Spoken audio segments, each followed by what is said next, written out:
Well, jeepers! You're listening to Smash or Pass with JayBee, Milly, and Smash!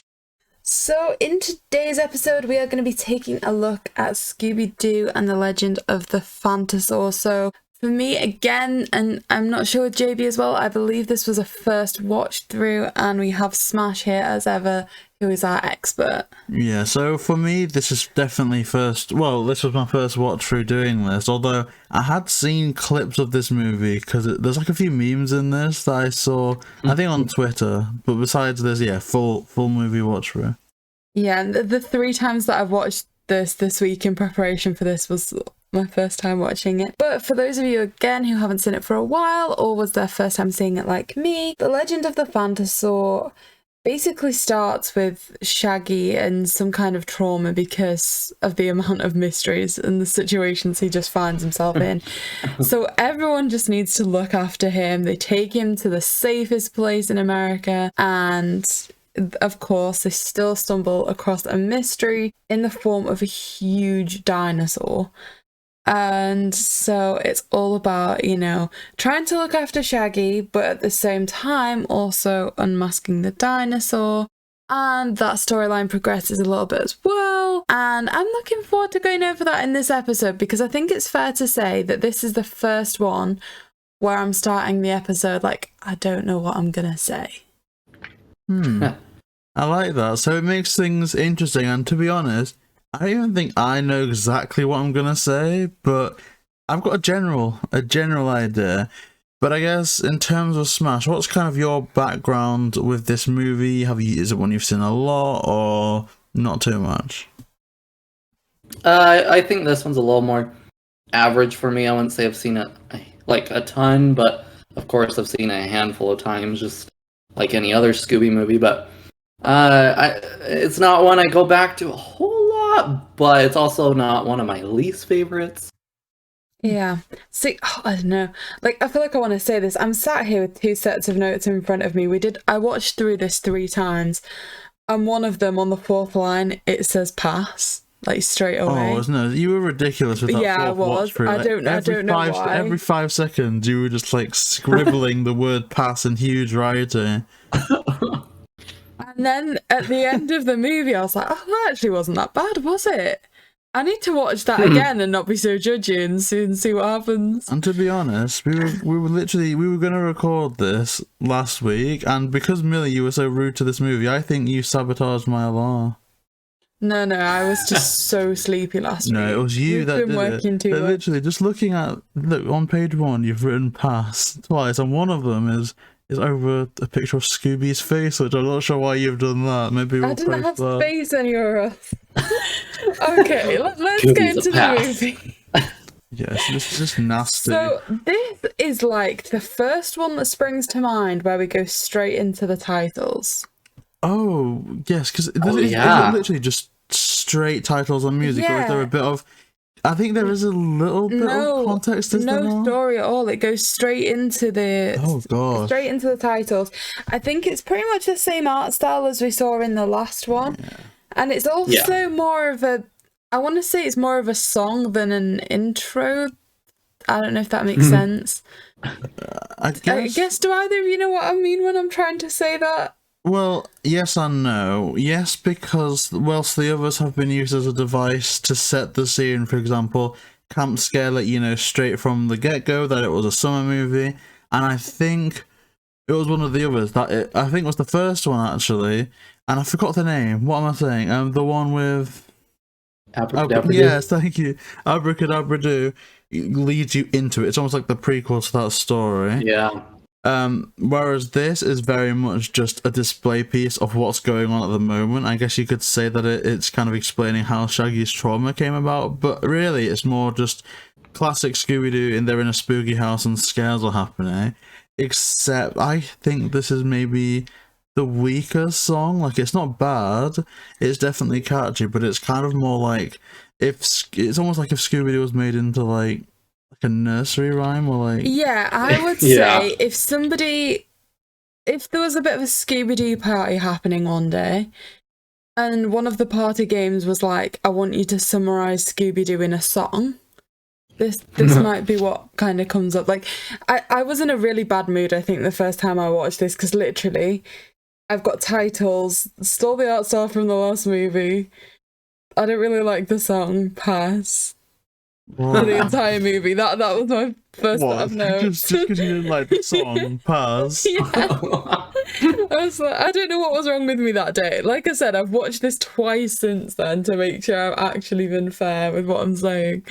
So you're a nasty pastor, you are. But to be fair, I guess the start of the movies can kind of set the scene, although by that logic, probably Return to Zombie Island's one of the best ones.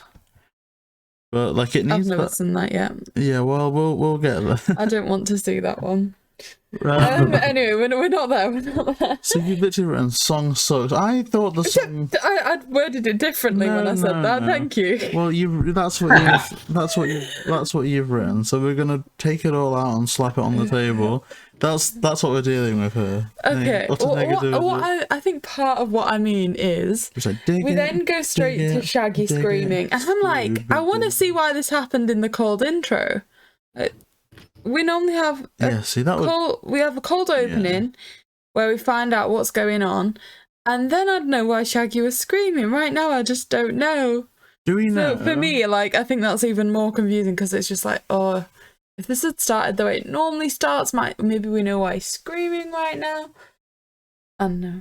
Well, like, to that point, there's nothing inherently that Shaggy sees that I would say is anything more scary than he's witnessed in the past.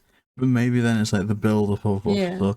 And I almost think it could be somewhat of a coincidental reference to Matthew Lillard, because I've seen in an interview somewhere that in order to get into like a Shaggy voice initially, he would like sit in his car and just scream his heart out. Yep. I don't know. That's quite cute. I like the cute. That no, like to like incorporate that. I like that. That's good. But yeah, we've got a traumatized Shaggy right from the start. And one thing with the traumatized Shaggy moment that I do find really strange is, you know, when the switch to the perspective from inside his mouth. Oh, yeah. I don't know why. I just find that really disturbing. Yeah, because it was like I just wasn't comfortable. Thing flapping back and forth, like. Yeah, I just found it strange. It's kind of crazy to think that happened though. But I think this is one of the first times that we've actually seen tangible effects, like in terms of like mentally from these mysteries, right? Other than like just we always see them scared, but like it's a new level. So I suppose we then head into the flashback. Do we head into they're at the doctor's place. Yeah. And I think Velma's quite cute in this scene because she's like begging with the doctors not to like kick Scooby out, which is kind of a contrast because I'd always associated them with like either not getting along or just being apart from each other. Yeah. And in that moment as well, just something else that I picked up on that's like a bit of a running thing with this movie. Daphne suddenly has a handbag all the time. Oh, does she? Yeah. I genuinely didn't notice that. I've never, like, that's not been the case in like any other movie. And moving forward, I don't think it's like a frequent thing. It's just this one standalone thing. She has like a bag all the time. Okay, that's something to pay attention to. And it changes. The one from the hospital to the one in the cafe is different. The cafe one's smaller. I don't know how you noticed that. I'm a girl, like, I'm obsessed with bags. I picked up on it. Fair. I think I was just daydreaming or something. Or maybe I was busy admiring the person of Daphne to notice accessories. I also thought that, like, again, kind of on characters and stuff, the coloration was slightly different for this one. Like, some of the colours were a bit brighter, I thought. I thought Daphne looked almost brown in this movie. And then I was getting, like, my Indian side out, and I was like, yes, arranged marriage. Let me call my grandpa up.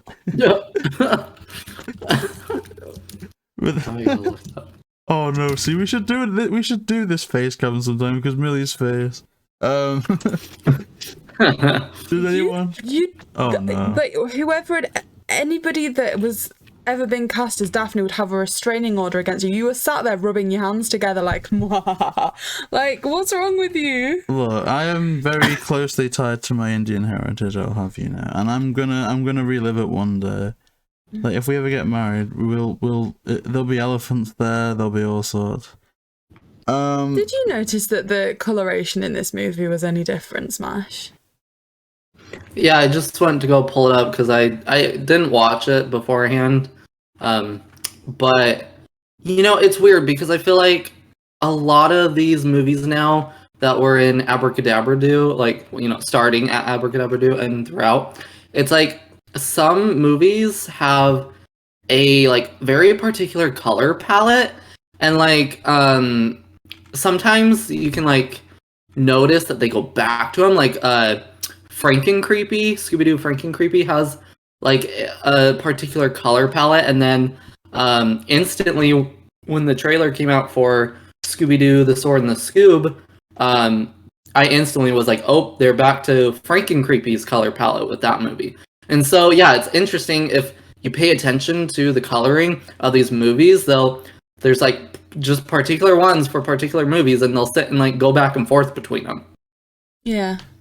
It is This one interesting. certainly is a bit more distinct, isn't it? Well, it's weird because they always seem to do like different things with I guess their skin tones, like I was saying, like in the What's New era, they're almost kind of yellow, and here they're a bit more, I guess, I don't know if saturated's the right word, but it definitely comes across that way. But I think it looks alright. That's like Daphne looks tan in this one, like she went sunbathing or something. Like we've got full on Bollywood does Daphne. look different. Like it's kind of mad. Even the eyes, I think sometimes they do them differently. Yeah, sometimes at least for Daphne, like she'll have purple eyes instead of black, and yeah, they're not consistent. There's one moment in this one where Daphne's eyes are almost quite scary because they zoom in on her face, but the skin is like where the white of your eye is literally the same color as her skin. So it just all blends together and there's just a black dot on it. I don't know. I felt a bit uncomfortable. I don't know what I've got against this movie. I'm not being fair. No, well, I guess art style's a big part of what makes a movie a thing, right? Like a lot of people don't like something like Be Cool Scooby Doo no matter what art style or anything, what writing, because of the art style. And I think I definitely feel the same way about certain things. Like, I used to watch a lot of Ben 10, and I was instantly put off when, like, the latest one, Omniverse, came out. Well, it's not the latest one now, I don't think, anyway. But I was like, oh my gosh, this is just not fun to look at, and maybe I'm going to stop this. So, then again, I was a kid at the time, but... And art style, in terms of animation, it does change a lot, because if you consider, I guess your preferred medium of entertainment is live action... Perhaps you wouldn't like a movie that you enjoy now if it was filmed on a potato versus, or in black and white versus how you actually enjoy it now. So it's definitely... But that's so true. Like, as a child, if my mum was like putting movies on and stuff and it was in black and white, I'd be like, no, we're not watching this. I think I'd have called the police. That's awful. Like, I don't know what, like... I'm just trying to watch Finding Nemo here. I'm crying my heart out. Leave me alone, woman. We went through a stage where we were watching musicals together every weekend, and I'd never seen South Pacific, so she ordered that. Aww. And I think it was when it arrived, it was like in black and white, and I was like, oh, this is going to be difficult. I don't know why I can't engage with it the same way. No, I guess I agree. Not even like I tried to watch the Logan movie when they released the kind of black and white version of that, and I just couldn't get into it. I thought that I was having some type of, I don't know what I was happening, but yeah. I'd like to see some type of a black and white Scooby thing though. I don't even know, just like a one-off episode that was almost like a bit retro-y. I think that would be cool. I might be imagining this or like just planning what they can do next, but is there like a Scooby and Shaggy montage where it's in the middle of a chase sequence and they almost do like a mime thing or a theatre thing and it goes black and white?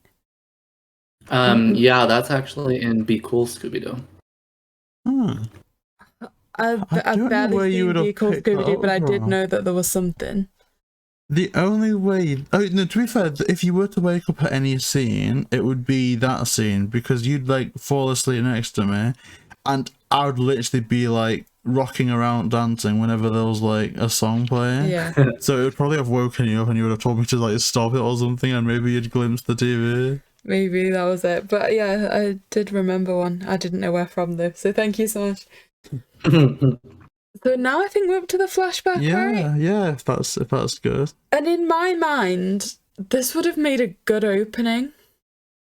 Like, we see the haunted house bit, it all progresses to Shaggy screaming, then we get the titles, and then we pick up from him just screaming in the hospital. And I almost got Mook animation vibes from some frames of this, you know, like, especially when, like, you look at the bear, and some of it's, like, it's just textured in such a way that I'm like, that kind of reminds me a little bit of Zombie Island.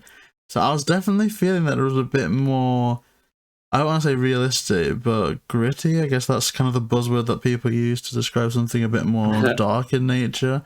But, like, just the way that it was moved, I actually really like this. Like, there's some stills of the backgrounds of this film that I'm like, yeah, that's actually really well done.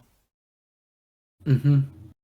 So what did you think to the flashback, JayBee? Oh gosh, you know, I liked it. I guess it was as classic as you can get. They're in a haunted house. They're exploring. They split up to look for clues, and then, you know, chaos ensues in the chase. You know, it's not the most creative thing that they could have done, especially for this movie. Maybe they could have almost done something a bit like the start of Witch's Ghost, where they're in a museum and that's what leads them to go to a certain place or to see a certain thing. But then I guess you'd kind of get rid of the whole Shaggy storyline. So I guess it's as generic of a setup that they could have got away with to tell the story it did. And I don't think the movie suffers for that. So I think it's alright.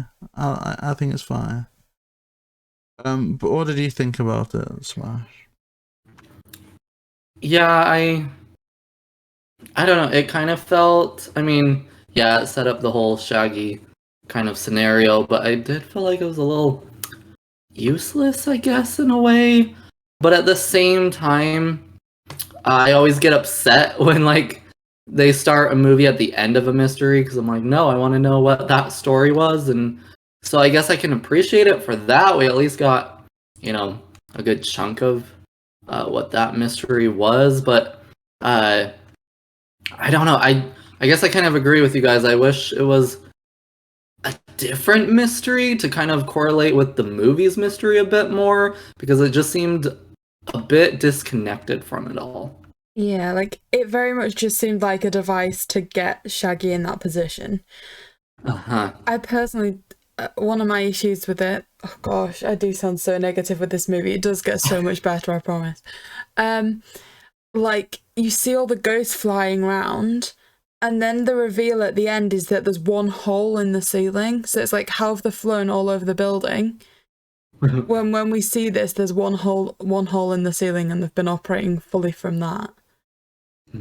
It is physically impossible. It just isn't possible.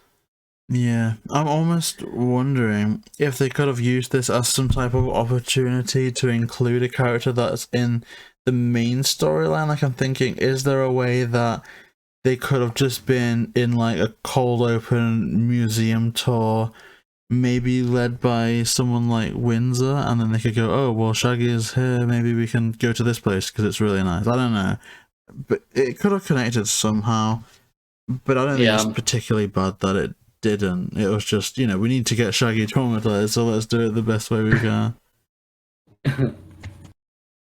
So, yeah, they uncover these villains, and then Shaggy gets taken to hospital. Yeah, he gets carried off screaming.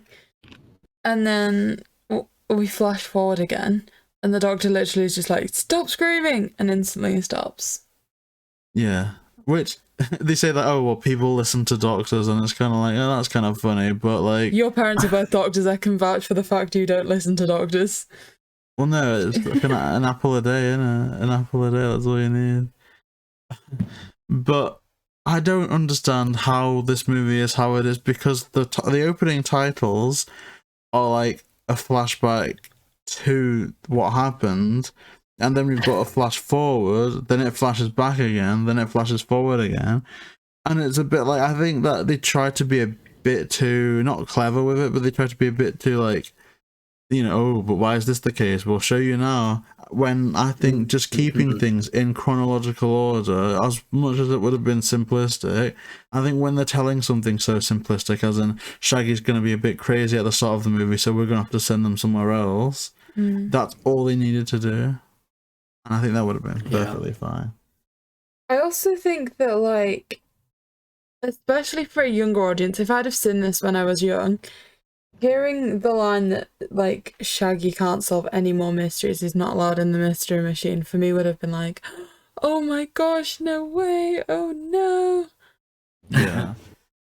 Like, I remember me at my youngest watching Scooby Doo, and that would have been like a, oh no, this is awful. Scooby Doo's never going to be the same again. Full on, like, believing it. Well, did you believe it when they broke up in 2002? No. Like, when you first saw it, did it upset you? No. So why would you have believed the... Because I saw the 2002 movie when I was older. Wait, how old were you when you saw the 2002 movie? I'd have been about... I used to watch Scooby Doo. Like, I didn't start watching Scooby Doo until I was, like, 8, maybe older, maybe more like 10. Oh, when I heard older, I was full on thinking like 15 or something. Well, no, you started watching Scooby when you were about 4. Yeah. I didn't start watching it until I was about 10, because that's when I could choose what I put on TV, and my parents didn't like animated stuff, so until I could physically, like, use the TV myself, I didn't watch it. Oh. No, I think I believed it. But yeah, 2002 movie, I don't think I saw till I was about 13. I think that was probably a bit more of an appropriate age to see it than when I saw it. But, like, stuff like this I'd have been watching when I was, like, 8, maybe.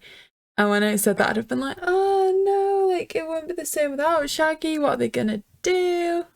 Can doctors Whereas, do obviously, that, now I though? have more perspective in life. I was like, okay, it's going to be fine. Like, can doctors physically go, you can't go in this vehicle, you can't do this thing, or...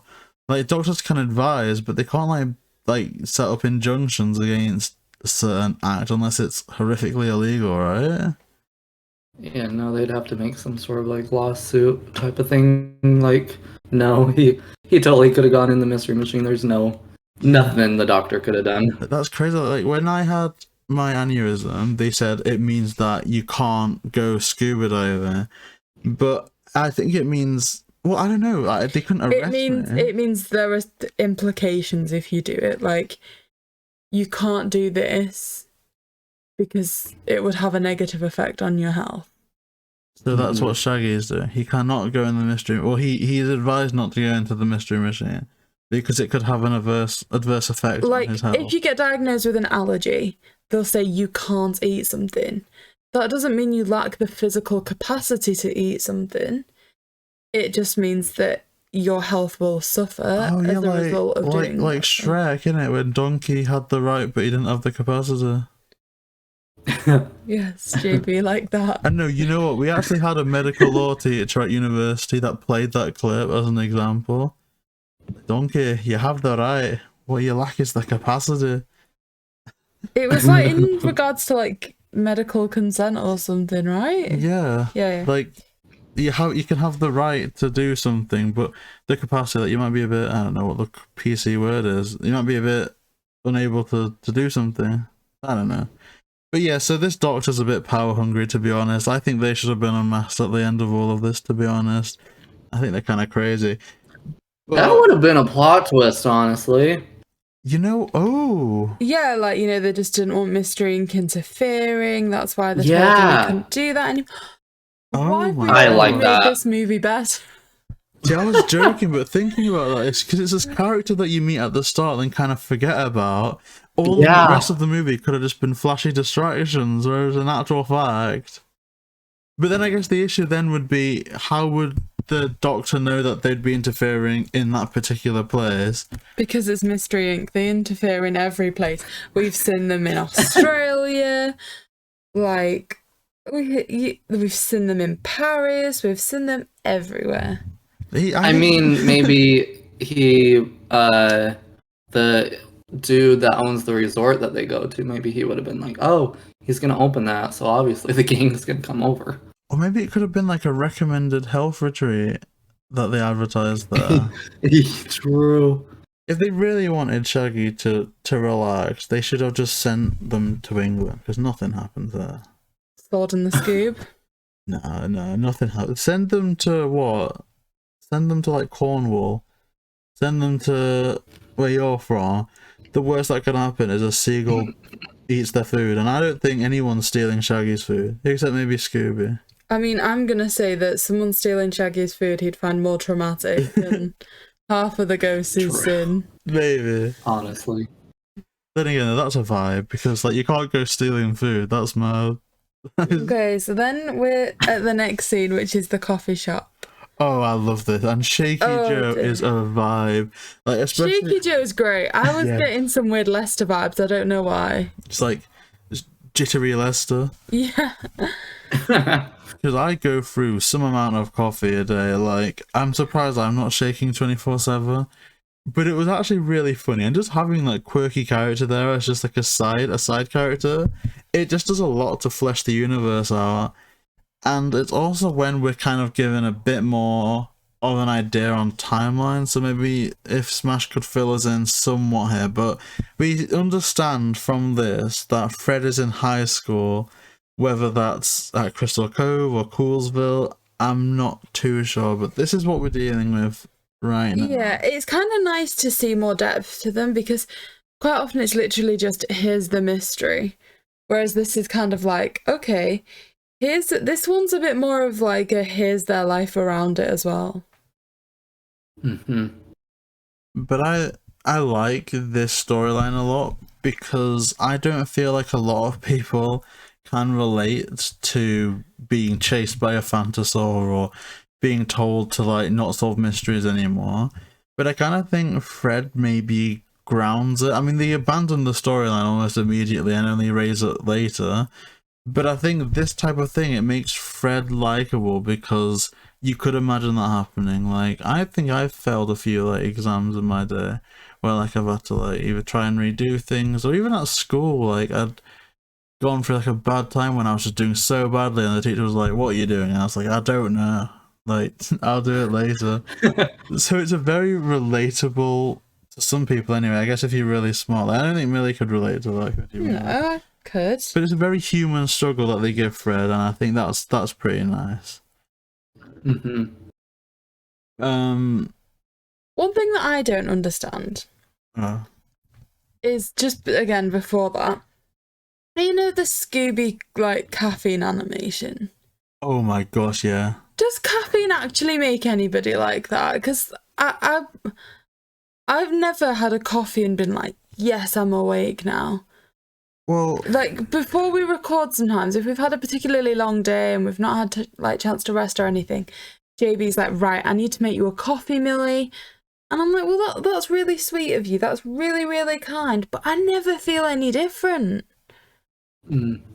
well, it used to not affect me. Like, I never used to like go bouncing off the wall, shaking and quaking. But it definitely used to. Well, maybe it's a placebo more than anything, because I used to believe that it would wake me up, and now I kind of believe that unless it's an energy drink, I've built up too much of an immunity to feel that. And, well, do you think coffee has that effect, Smash? Have you ever noticed? So, okay, I've actually never drank coffee in particular. I mean, right now I'm drinking a Pepsi, which has caffeine, but I've never really been tested, but I have some sort of form of like ADHD or whatever, and so like a lot of things do the opposite to me. So like caffeine actually makes me sleepy, and then like there's like a scent or like an essential oil type thing called lavender, and that's supposed to make you sleepy, and that makes me hyper, gives me energy. Like that. Okay, lavender actually, like, I am Scooby when I just inhale a bunch of lavender or whatever. Like it does some weird stuff to me. So I don't know. I've never known anyone to be like, oh yes, I need that coffee to go bouncing up and down. Like, you know, I don't know. I've heard people say it, like, when they see, like, how much coffee JB pours into his mug, and they're like, oh my goodness, he's going to be bouncing off the walls, and it's like, well, I don't know, I don't think that happens. Yeah. I mean, the only time I've ever felt masculine in my entire life is when I was at school and one of the hard boys was like mugging me off because I didn't put milk in my coffee. And I was like, look, you don't understand. I'm working in a new plane of existence. Leave me alone. But there's only one Oh, wait, I can't even say that on camera, can I? Amsterdam. I'm gonna say that the only Yeah, okay, caffeine product that's made me like hyper Jesus. is when I was about 13. My mum let me have an energy drink, Oh. not knowing what energy drinks even really were, and I was literally rolling around on the floor laughing at my gran's house. And my gran was a bit like, "What's happened to her? Is she okay?" Because we were literally just trying to have a civilized game of Scrabble, like me, my mum, and my gran. And I just couldn't keep a straight face. I was laughing. Yeah, you know I was what? just on the floor, like fully lying down on the floor, rolling around, and I just couldn't stop laughing. You know what? I'm lying to you. I was banned from having like normal Coca-Cola for like 17 years because apparently it used to make me hyperactive. And I'd always been like too mentally trained to like not have it. So I'd always have, you know, Diet Coke, Coke Zero, whatever. But then there was like one time that we had like a pizza and I was like, you know what, I'm kind of a bit like low today. I'm just gonna like order one and see what happens. And I think I was quite hyper that day. Yeah, but I don't know if that was a sugar thing, and the same with the energy drink. Well, Regardless, I do think that it's a fun animation sequence. For some reason, it's really fun. When I first saw this, my initial set of notes say coffee animation pass. What? I don't know what was wrong with me that day because I now find it relatively funny. But initially I was like, no. See, that's why you didn't want to like record, innit? You were a saboteur. Don't need that. Oh no! See, I don't want to. I'm gonna keep my eyes firmly off your notes because it's just upsetting me at this point. Right. So let's see where we're. Then we're up to Daphne suggesting La Serena, which is the least haunted place.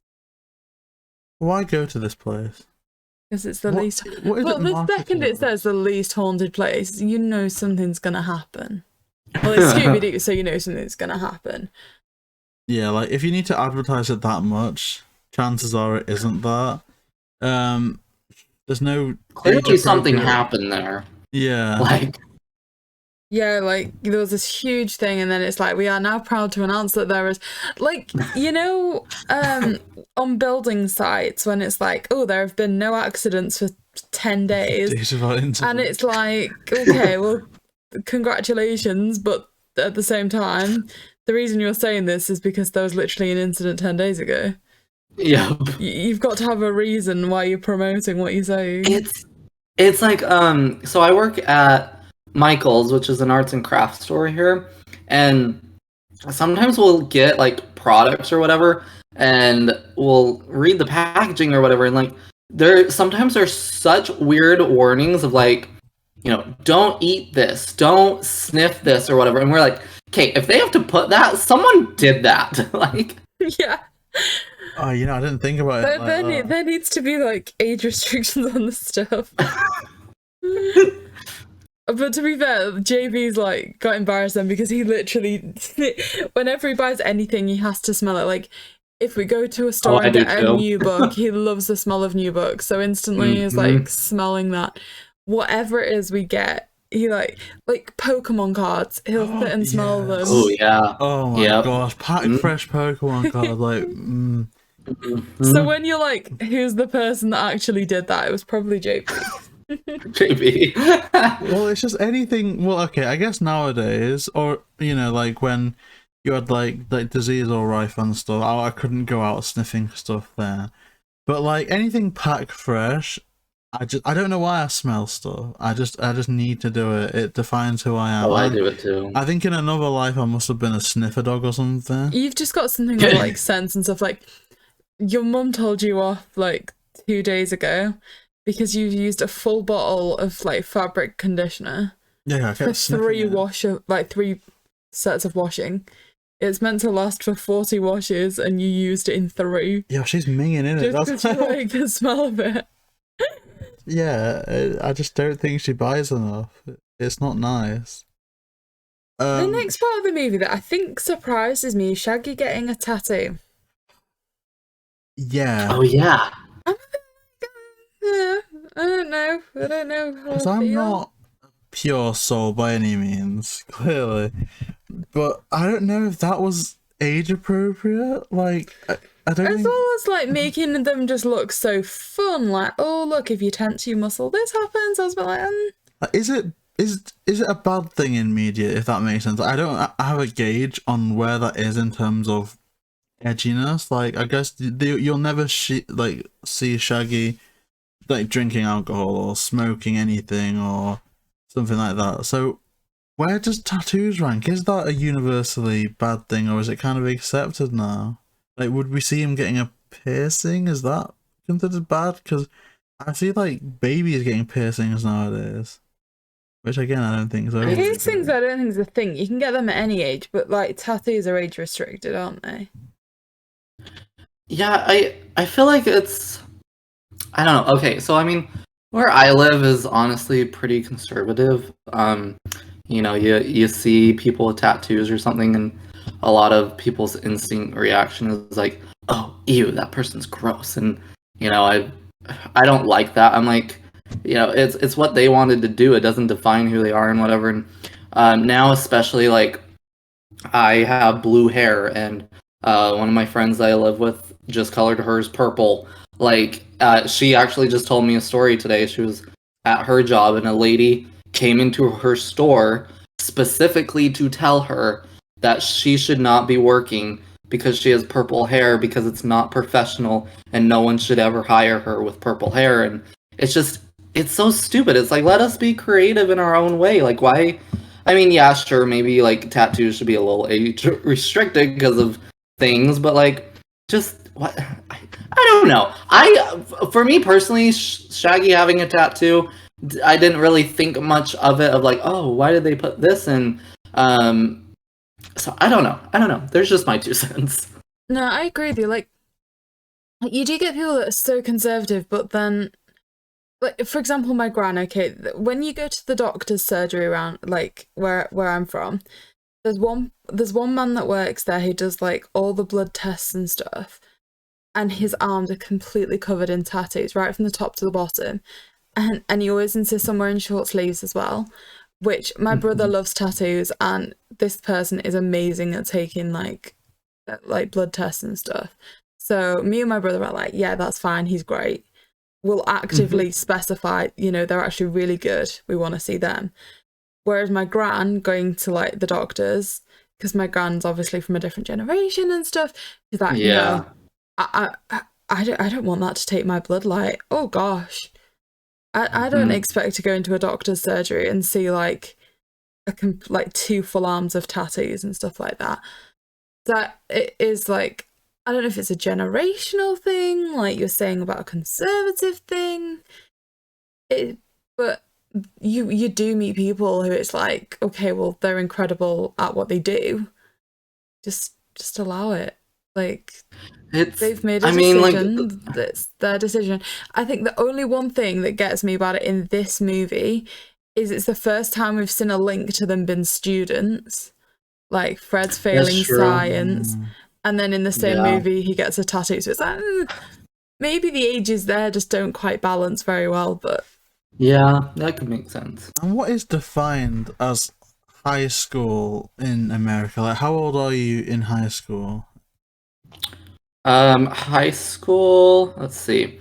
Because my town is weird with how our school like groups us. It's not necessarily the normal for America, but generally high school is from, I want to say like 14, maybe 13 to 17, 18. And do we know what the legal age of tattooage is? 18, right? Let's look it up, shall we? Yeah. This week on Learn Law with Smash or Pass. Honestly, this is actually going to get really interesting coming back to this, because we've already mentioned law twice, and I kind of wanted to come back to a law conversation at the end of the movie. Oh, yeah. Because before we've kind of said, imagine, like, I'm sure we've talked about this, like, imagine having a Scooby Doo related podcast that literally just looks at the legal aspects of stuff, like when they get arrested at the end and that kind of thing. And this is one movie where I was like, oh gosh, the amount of crimes. So here in America, to get a tattoo, it actually depends on what state you live in. Most of them are 18, but there's actually a good chunk where it's lower, the lowest being 14. Wow. 14. I mean, I know somebody. The UK is unanimously 18. I did know somebody get a tattoo at 14, but like that's literally just because their girlfriend's mum owned a tattoo bar. So. Oh yeah. Mm-hmm.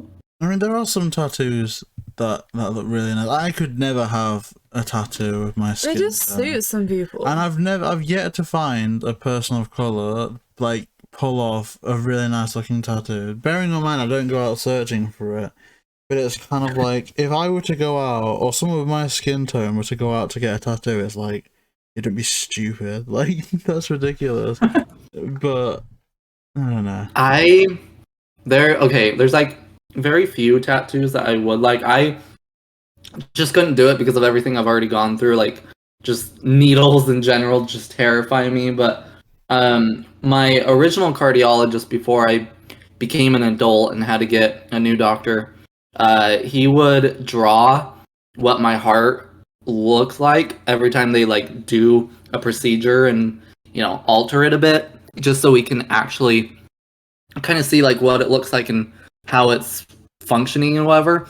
And something I've always wanted to do is get one of his drawings, one of his final ones, the most current up-to-date ones, tattooed on my chest where my heart is, because my heart is on the right side of my body, so it's not in the normal place. That's something I've always wanted, but I don't think I could ever get the guts to do it. Some people do stuff like that, like almost tattooed to indicate certain health conditions. Like, oh gosh, I can't remember her name. My sister-in-law's best friend is epileptic, and she has a tattoo on her wrist that kind of signifies that. So if anyone ever kind of found her, if something had happened to her in the street or something, oh, that's handy. they'd be able to quite quickly see, like, what it could be linked to. My nephew's type 1 diabetic, and his dad loves tattoos. And so his dad was like, oh, well, when you get to 18, like, these are the tattoos you can get that kind of symbolize that. Diabetes. So I guess sometimes they can actually be relatively helpful. To be fair, there's some grim looking, or there's some grim concept ones. So you're thinking about your sister. I'm thinking about your brother, actually. I like my brother's because tattoos. His are nice, but he's got the name of a kid in the family, still alive, on their chest, and it's kind of like if every time you've got to do your thing, you see a child's name, it's like, don't get the blindfold off. Not everyone's got the same mindset as you, JayBee. I just like, could you imagine that? Like, I couldn't do it.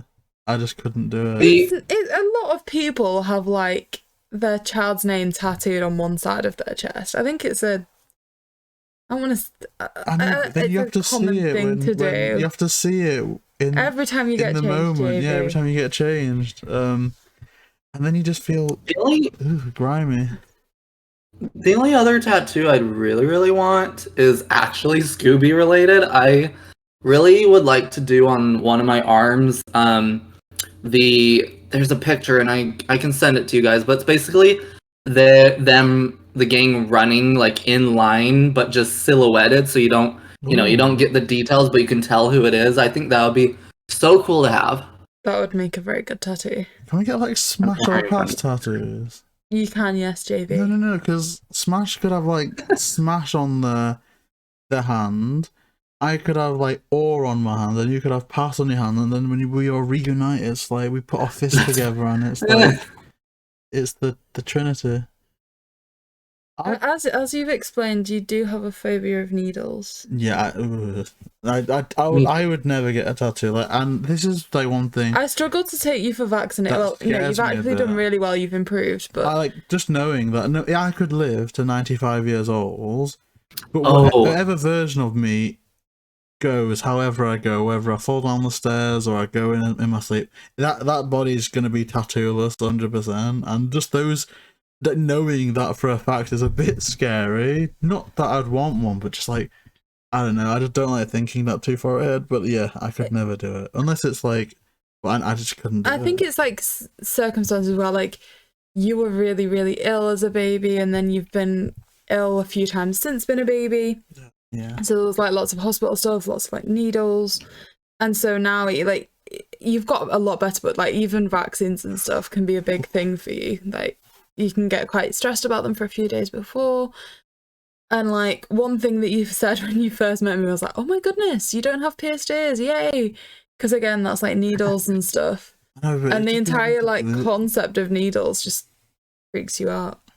It does. I am like, okay, so I haven't gotten my vaccination for COVID yet because I can't get past my fear. And I just found out actually over the weekend, one of my like really long time friends, she went with me to California. We went together this past weekend, and I found out that she gives COVID vaccines. Like she's able to do it. So I was like, yo, you're doing it for me because I trust you. And so like we're getting that planned. And I'm like, okay, I can do this. If she gives it to me, I can do it. I mean, here's what I'll say. I wholeheartedly, support vaccinations or whatever. But what I'll say is this. When we've literally got like billionaires nowadays flying to space and we can do whatever we want to with technology, to me it's kind of a bit mind-blowing that we can't just get the benefits of vaccine just by swallowing a pill. We still are at the stage where we need a massive needle to like jab into, and it's like, well, if we're flying to Mars, can we have a bit more technology on Earth first? It really hasn't progressed far at all. Like I did a module on the history of medicine, and that was so similar that like you made a break in this. The very first vaccination was that you made a break in the skin. You put some form of strain of the illness, like you do with a vaccination. And it's like, that was like a few hundred years ago. Like how are we still here? Yeah. The only thing that's like changed is that you now like get the strain of the virus in like a syringe. It's like, well, I agree with JayBee that you'd think that you could make it a tablet or something. I reckon. Yeah, honestly. They could. And maybe they will one day. But I just think they need, I don't know what they do. Like, one day, I hope. One day. Maybe tomorrow. You know what? I just sent a a picture of the tattoo I'd want. Did you send it on Discord or Twitter? Yeah. I reckon if someone paid me £1 million, I could get a tattoo. Like just like something simple, like just Jeepers or something. Oh wow, that really silhouette cool. Is iconic though. Mm-hmm. The monsters are scary. I'd get just That's the funny Daphne that you one by itself. That's funny that you say like get paid for it, because I actually just got a letter from my doctor that this is kind of an offside tangent, but so patients with my heart condition have not lived to adulthood or past adulthood even, and now that we are starting to live through our adulthood, they don't know how our brains work and how like our hearts affect it and everything. And so I got a letter, and they're doing like a huge study across America with patients with my condition about how our brains are going to work and stuff. And he asks if I would be willing to participate and stuff. And there's going to be, all these different tests and whatever. And one of them is a blood test. So, yay needles, but I get paid for it if I do it. Incentive. I remember like that is actually so interesting. But yeah, like I remember one of my teachers at school, I'm sure it was like my English teacher or something, talking about how like as a student she used to sign up for like medical stuff to try and get more money, like trying out like medications and stuff and getting paid for it. You people are great, I would be too scared to do any of that. You like sign up to these like clinical trial things. I know, but I've just seen too many like weird superhero movies to ever think that signing up to a clinical trial would be a good idea. I think I'd end up as a lizard or something. That's actually really cool though. And I don't know. I don't know. Maybe one day, like, if, okay, for maybe okay, look, for £50,000, I'd probably get the word Jeepers tattooed on like a finger or something, or on like somewhere, or a foot. But again, I'd do it so it was filmed, because that way it's a video that's funny. Other than that, I don't know what else. I used to want like spiritual stuff in like Punjabi written somewhere, just so I seemed a bit more cultured and a bit more like to my roots. But then I was like, no, I'm not doing that. Yeah.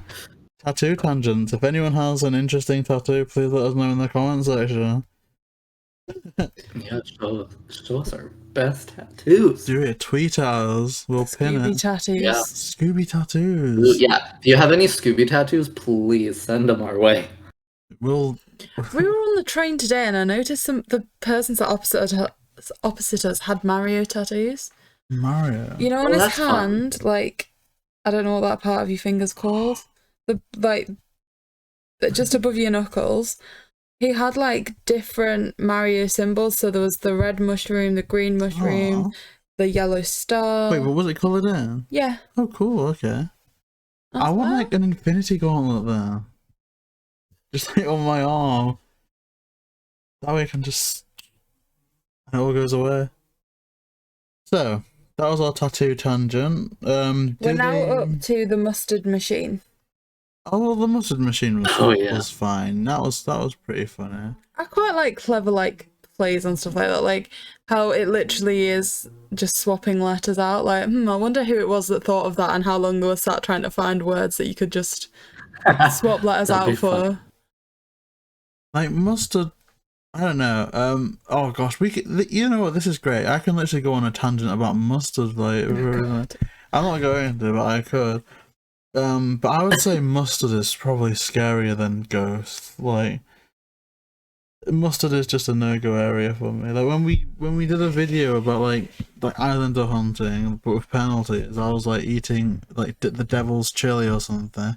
If it was mustard, though, I would have died in that video. American, I think there's two types of mustard. I think English and American mustard's different. Isn't American mustard all fun? You can have it on hot dogs. And Yeah, go it's to a hot supposed to dog be a lot stand and get like ketchup and mustard. less peppery, and whereas the like UK mustard, I think, supposed to just be like really all that flavour condensed down. So the second you get the smallest taste of it, it like blows your brains.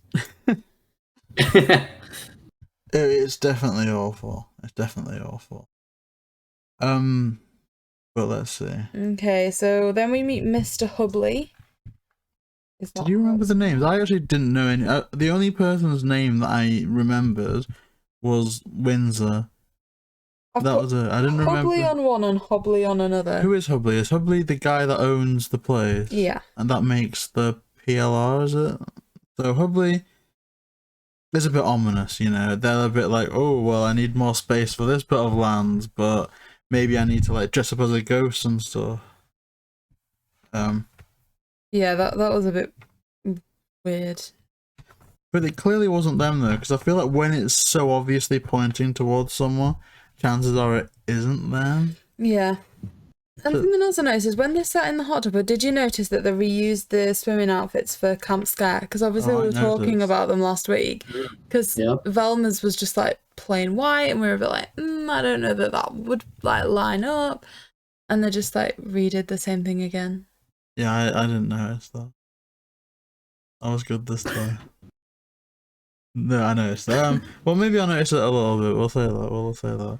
But it is interesting because it's like, when is this though? Because if Fred has to submit an assignment, presumably that's towards the end of the school year, and yet it's clearly around about the same time, like you say, as Camp Scare, which was the summer.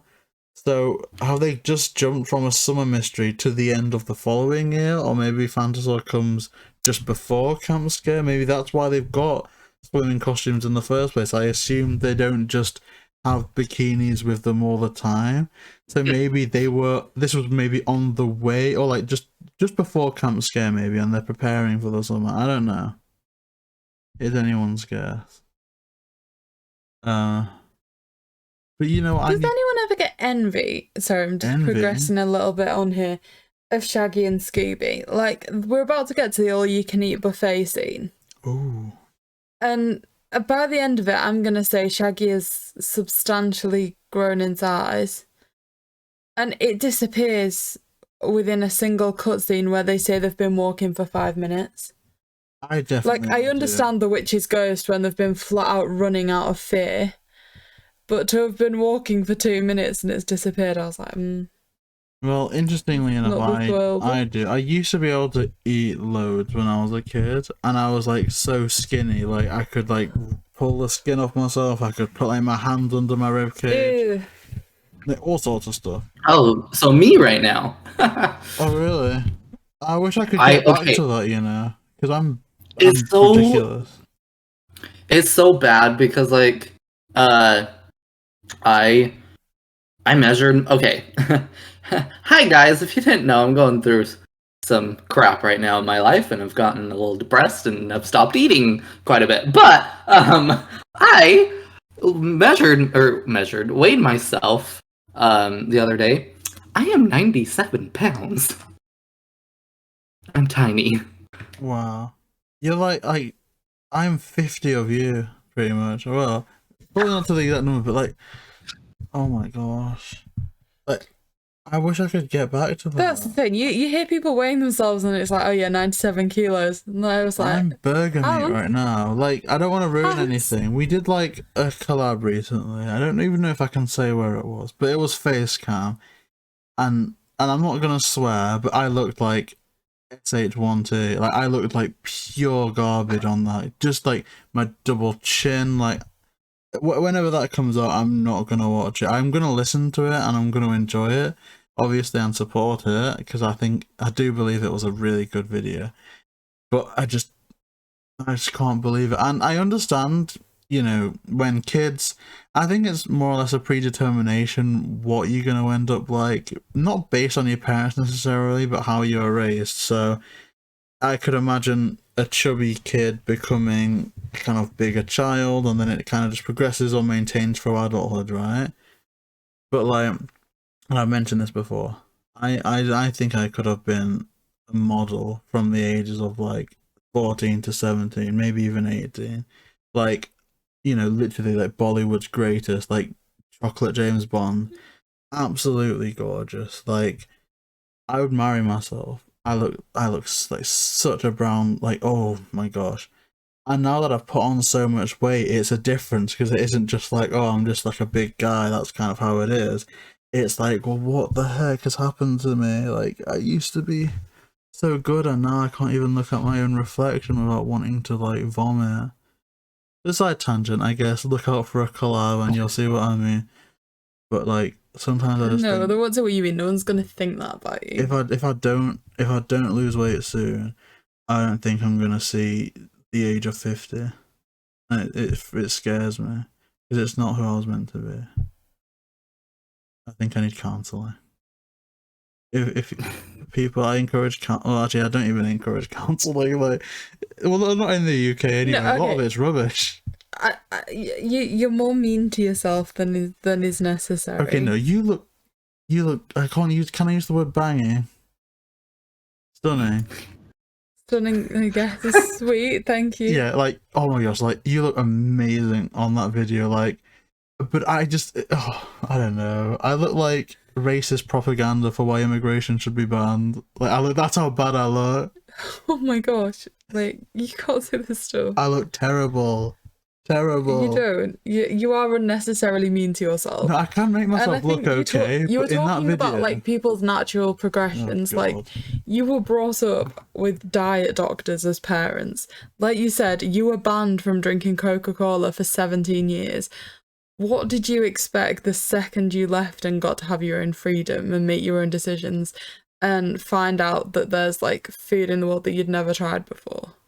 because you'd just been so sheltered, when the only fruit your parents would buy was oranges because the other fruits have too much sugar in them. What did you expect to happen? I don't know. I definitely didn't help And myself. you're It still wasn't brilliant, so predetermined. just stop. One day I'm gonna try and, well, I don't know. Everyone says that, don't they? But I don't know. That's my side tangent for today. I'm burger meat and I hate myself. In other news, Back to the episode. What's Mystery Inc. doing? Scooby is about to see the Phantosaur for the first time. Oh, yes, and this was like Alien Invaders, wasn't it? Because they were in the desert fighting over food. The food rolls away, and some creature starts playing with it. Big Alien Invaders vibes there, which is always good to see. The grumpy Millie that did the first watch through of this wasn't very happy. Because when Scooby first sees this Phantosaur, it's like the middle of the day and it's still glowing. And I was a bit like, surely that's just a dark thing, right? I mean, I need to ask Smash a question about Scooby villains. Do you have a particular favourite type of Scooby villain, be it standard human, mythical monster, or anything like that? Because for some reason, the fact that this is a dinosaur, even though I love dinosaurs, that just made me feel so disinterested, if that makes sense. Yeah, I don't know. I don't have like a standard for Scooby villains.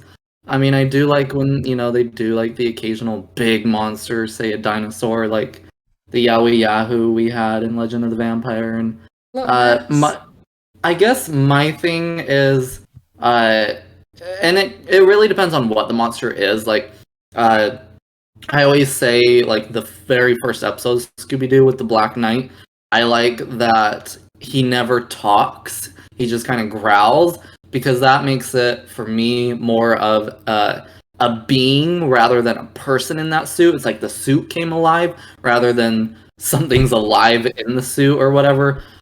So to me, it's, like, it really kind of depends. Like for this first spoiler, for this first Phantosaur that we see, I don't love it because it's literally just a dinosaur that glows in the dark. Like, and so I'm like, I mean, yeah, sure, dinosaur's scary in itself, but for Scooby standards, I was just like, they could have done an episode out of this, which they already had in What's New Scooby Doo. Yeah, and to be fair, if it was a dinosaur that glowed in the dark, I could take that. It was glowing in the daytime, though, which was when Grumpy Millie, like, first watch through Millie, has again scribbled pass, underlined, exclamation marked on my notes, like... Dinosaurs! Why is it it says, why is it glowing when it's not dark? Pass. I mean, we're kind of full circle now, right? Like, we all met because of Jurassic World Evolution, so I guess dinosaurs are cool. And here's what I'll say.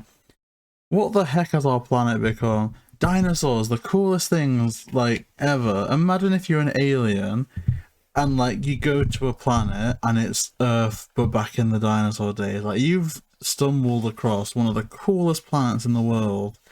Like, with Triceratops... Diplodocus or Diplodocus, Diplodocus. It's like T-Rex. Like, you've got a 5-star planet that you've discovered. You come to it now and you've got people rolling in the streets vomiting. Like, I think we've downgraded a bit. I think this is why we've not made Alien Contact. We've seen what we've done to one planet and they don't want it happening to theirs. Even the Ice Age would have been cool. Like, imagine if we were like space traveling. I do like that movie. No, if we were space traveling now and we went to a dinosaur planet, that would be mind blowing. Like, people are like, oh, aliens aren't real, it's not little green men. What if we go to a planet and it's massive reptiles? Like, That sounds like my idea of hell. What do you mean? What? You said reptiles and... Oh, God. Yeah. We could have grandkids that discover aliens, We could. So then we would get to the first part that I think is really, really sweet. And, like, Scooby runs back like, there's a dinosaur, and Shaggy, like, freezes. And so Scooby's like, it's okay, I'm kidding. Aww. And I was like, oh, he's been so brave. I want a dog. I really do. Like, I just thought that was really sweet. Like, for me, that was the first, like, oh moment of the movie. Yeah, Mhm. I do like it. I do like it a lot. But then for me, it takes a U-turn very quickly. Because... okay, for Millie that watched this the first time around, it took a U-turn very quickly. Because the notes are then words to the effect of, why is there another woman for Fred? Oh yeah, because that's the Like, vibe we get dealt with from- this in the last episode. What's her name? Him I've and forgotten Daphne now. were like holding hands, they'd made such progress. It's Mrs. Quagmire, I think. Mrs. Quagmire. Or something like that. They'd made such progress, they were holding hands, and then this like person comes in on a jet ski. And I was like, okay, well, this isn't ideal. They made a bit of an error. It'll be over when the movie is. And then they've just brought in another one, and he was like, oh, hello. And I was like, oh, this is going to be the start of another one now, isn't it?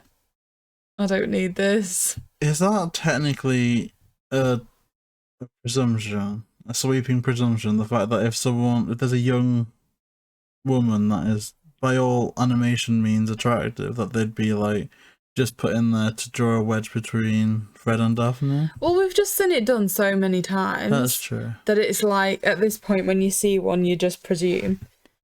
Like, which in the first set of notes, I've just put pass again. What? So woman shows up pass? Yeah. What the I wasn't in a heck? good mood the first watch through, okay? I was tired. What happened to you? I was just like, nope.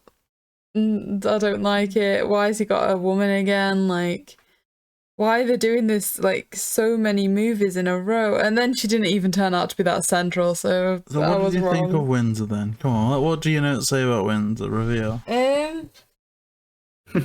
Literally just that he was a male Velma. That's it, male Velma. Like, Pass. literally, it's like if she had an identical male twin. Oh yeah, and they even say as much, don't they?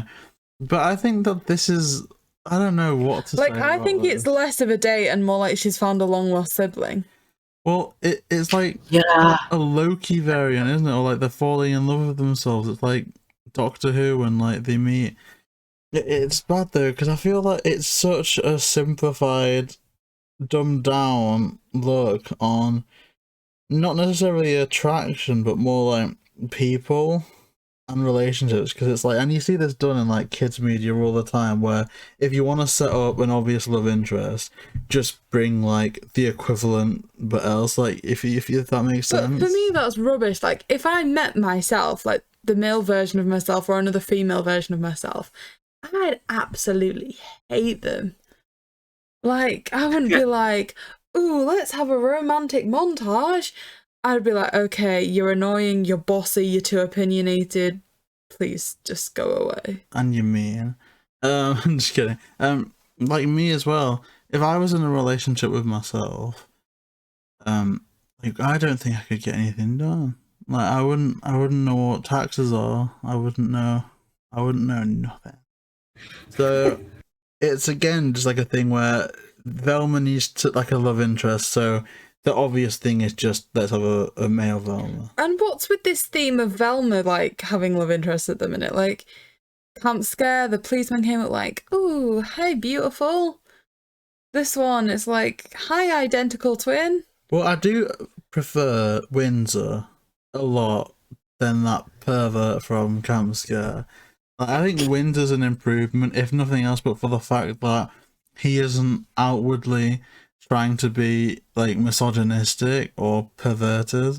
Like he's not like, oh, just stand there and look beautiful, or just like, oh hey, or I'm not talking to you. Like, Windsor's, for all I think it's very simplified, I do think, at least at the start, that they're presented as someone quite endearing. And especially when they start talking about the different types of glasses, like, it's kooky, but I kind of like it. How do you feel about Winston Smash? Windon. What did I say? Windon Stadium. Windsor. Isn't it Windsor? I Like, thought it was Winston. Winston? Winston. Is it Smash. Winston? What is it? I'm going on IMDb. Maybe I've got it wrong. I don't know. He always kind of bugged me, to be honest, and I think it's just because of how. I mean, I don't know. Maybe I'm this way. Maybe I don't like myself or something. But I just felt like he was so like I don't know. I like Velma would say something and he'd be like, "Well, actually, it's," but he's like trying to be so nice about it and whatever, and she was just so submissive to him, and I was like, I don't know. I didn't like how he, that's rude to say. I don't like how he looked. I think it's because it was a freaking male version of Velma. Yeah, like, It threw me off so much. yeah, no, like I understand what you're saying. It's not weird to say that you don't like how it looks, because literally, if you study their face, they've used the same outline as Velma. Like, even the face shape is like everything. The colour of the hair, the shape of the face, which is why I was actually slightly happy when they started giving her makeup, because I'm like, yes, we can finally tell which one of you's which now. So true. It is Windsor, and they're played by Matthew Gray Gubler, who is Simon from Alvin and the Chipmunks. That's interesting. Oh, fun. But yeah, I do think the getting, and Velma, who's like so strong-minded, like, even though I can see this ghost in front of me, it isn't real. I refuse to admit it. Like you said tonight, they're like, "Oh yeah, I'm sorry, I forgot." I mean, she does very much correct him, though, in all fairness. She does it in almost a funny, kind of a nothing way. But, like, she's like, "Oh, here's, like, the bones of an ankylosaurus." Yeah. And he's like, "Well, actually, it's..." And then she's like, "I think not. If you look here." So, she doesn't just accept it. But again, like, I don't know. It's something that annoys me when it's like, if a film that's kind of direct, like more centered towards kids, wants to introduce a love interest to a character that isn't traditionally seen as attractive or normal by like popular standards, it's just introduce like a male character. Like if you have almost like a hunky character in a movie, they could get with whoever they want. They can get with the dorky girl, they can get with the popular girl. But if you've got some like weird guy that's just like, I don't know, that does weird things, like, "Oh, I like this thing, no one else likes this thing." The second they meet someone that also likes that thing, it's then like, "Oh, so I guess this is destiny then." And I guess in some cases it works. Like, maybe in an alternate reality, there's like a version of me that is with a female version of me. They shouldn't have kids, but I'm sure that it's there. So it might work. But I'm just at this point in my notes, I was just hoping and praying that they wouldn't make this too much of a big thing, or it just is gonna overstay its welcome. But I'm hopeful at this point for this Windsor character. Okay, my next note, and perhaps pet peeve a little bit with the movie, bit of a negative again, is that Shaggy and Scooby then arrive. They've been there for 2 minutes and they found this really rare fossil. And it's like, well, it's not really possible, surely, that they've been digging on this site for years and years. And the second Shaggy and Scooby turn up, they've found literally, like, they've found gold in this, like, excavation site or something. Is it possible that was something else that they were trying to hide from people, and because Scooby's a dog and maybe they didn't hide it particularly well, it was uncovered that way? Because dogs are good at digging stuff up. It could have been that, but then they're like, "Oh, thank you for your contribution to paleontology," and Shaggy's like, "The study of pale things." What did you think to that moment, smASH, the finding the new thing? To me, it just seems so cliche, I guess. It's like, oh yeah, of course, like Shaggy and Scooby are gonna find it, and which, sure, for Scooby Doo, it's like, oh yeah, help stuff kind of move forward within it. But I mean, and I feel like it'd be cliche for Velma to do it too, in a way.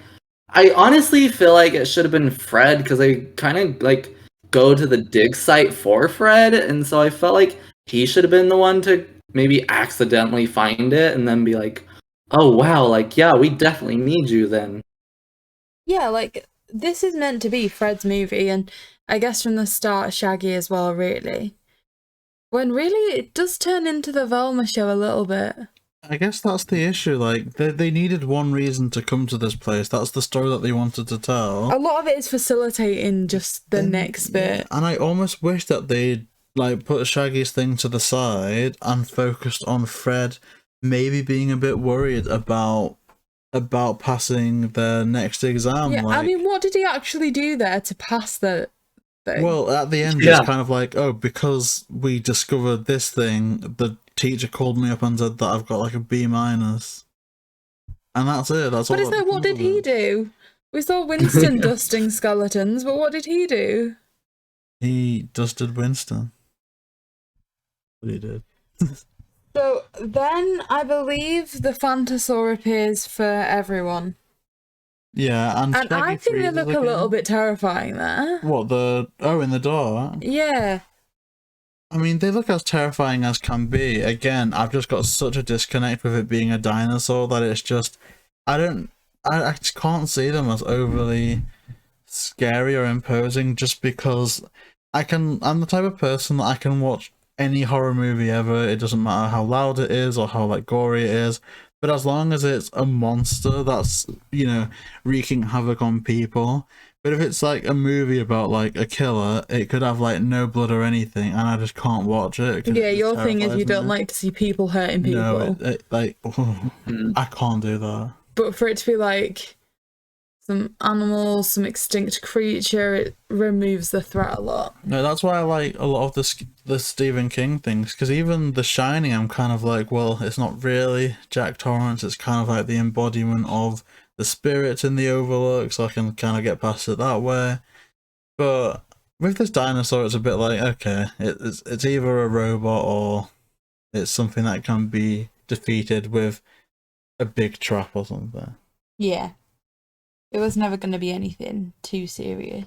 But I'm starting to miss the What's New era at this point, though, because they go through this amazing sequence in like a minecart and like the mustard machine chasing people, and it's like, oh, they could have done like an amazing song with that, and they just don't, and I'm missing it, I kind of wish that they'd find a good middle ground, and I don't even think nowadays there's like chases, are there? Like, when's the next movie chase that I remember? There isn't even one on... I'm just missing the Loch Ness chase scene. I love that so much. Is that your favourite? Yeah. So, like you said, we're at the stage where where he freezes again. So then they do the Scooby snack kind of aroma thing to bring him back. And Velma's like, oh, I'm sorry I ever doubted you, Scooby. And it's like, don't you forget it. Yeah. Because she does doubt people a lot. And like, because she thinks she's the most intelligent one. So it's like, yeah, don't forget it. Scooby was right. But then when we learn about the backstory of the place, I actually feel that it gets quite dark, to be honest. Like, yeah, like the thing that was made to protect them is what tore them apart. I mean, it's literally like crying children in the flashback. what did you think to the actual legend smash? Yeah, I really like when they do this, kind of like give a good backstory or legend to the monsters and stuff, because a lot of times I feel like that's kind of what makes a villain, like you can kind of root for a villain in a way. I'll always go back to there's a Pup Named Scooby Doo episode where the villain is Al Capone, which is supposed to be, kind of a riff off the real Al Capone. Anyway, I can't remember his real name. But in that episode, I was like, because I didn't know about him, and my best friend and her mom were like, oh my gosh, you don't know? So they gave me like a rundown on, who the person was, and then once we watched the episode, I was so disappointed because they had absolutely no like any story, any background for him. It was just, oh yeah, we're just kind of using his essence and doing a riff on his name, but none of that matters. It's just a ghost. And I was like, this, I don't know, it really ruined it. I was excited for that villain now, and then they just ruined it. And so I really appreciate when they do this, take the time to give background and kind of a reason why, I guess, in a way, be back, so like the Phantosaur or whatever. And so yeah, I definitely thought it was interesting, like this one in particular, where yeah, it was like, oh, we needed something to protect us, and then that thing turned against us. Yeah. Like JayBee said, a little bit dark in that I think their exact words is, what was created to protect them is what killed them or what turned against them or something. So, Yeah. ooh, sinister. A bit of an epic fail. And then we move on to the hypnotism thing. And again, I feel like this is just a bit of a, I don't know, it is what it is, isn't it? Like, it's quite predictable that we're going to forget the keyword and that kind of thing. Is it not canon, though, that Shaggy and Scooby are immune from hypnotism?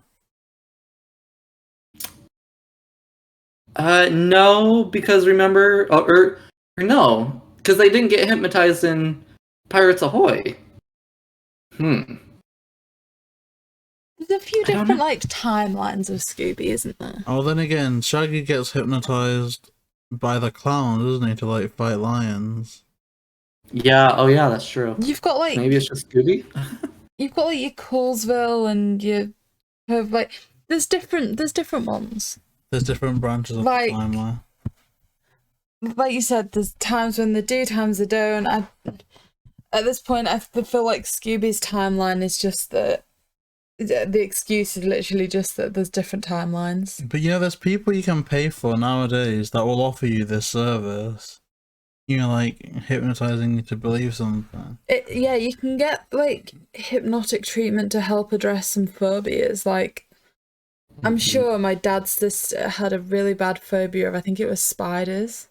Oh. And she went for some kind of like treatment, like hypnotism treatment, and she's not scared of them anymore. Do you reckon I can get hypnotization to like be better in social situations? Or not? No. Genuinely Just some not. guidebooks and things might. What are guidebooks?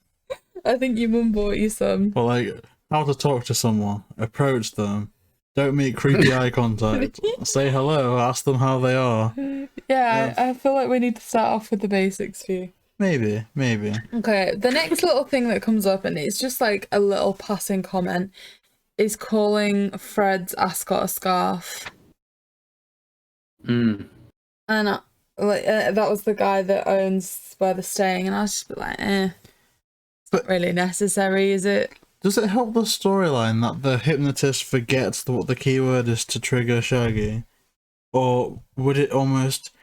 Because I almost think that it would have been a bit funny if everyone knew what the keyword was, but it was as common as a word like bad or something, like it is, like bad is the keyword. But then it's kind of like they have to avoid saying the word, and then it's like if you like one of them could say it by accident and forget that it's the keyword, and I don't know, just like they trigger it at the wrong time and they overutilize it or underutilize it versus it just being random. I think that would have been decent to explore. It would have certainly been a good alternative, but I think, I don't know, a lot of, and again, I get more philosophical with Scooby after listening to the Nikki Blake podcast, but like, in terms of teaching something at the end, when they're like, all this is stuff that you couldn't do if you weren't you. If they'd have known the code word, they could have just said it and they'd have done it. Why is it reversible though?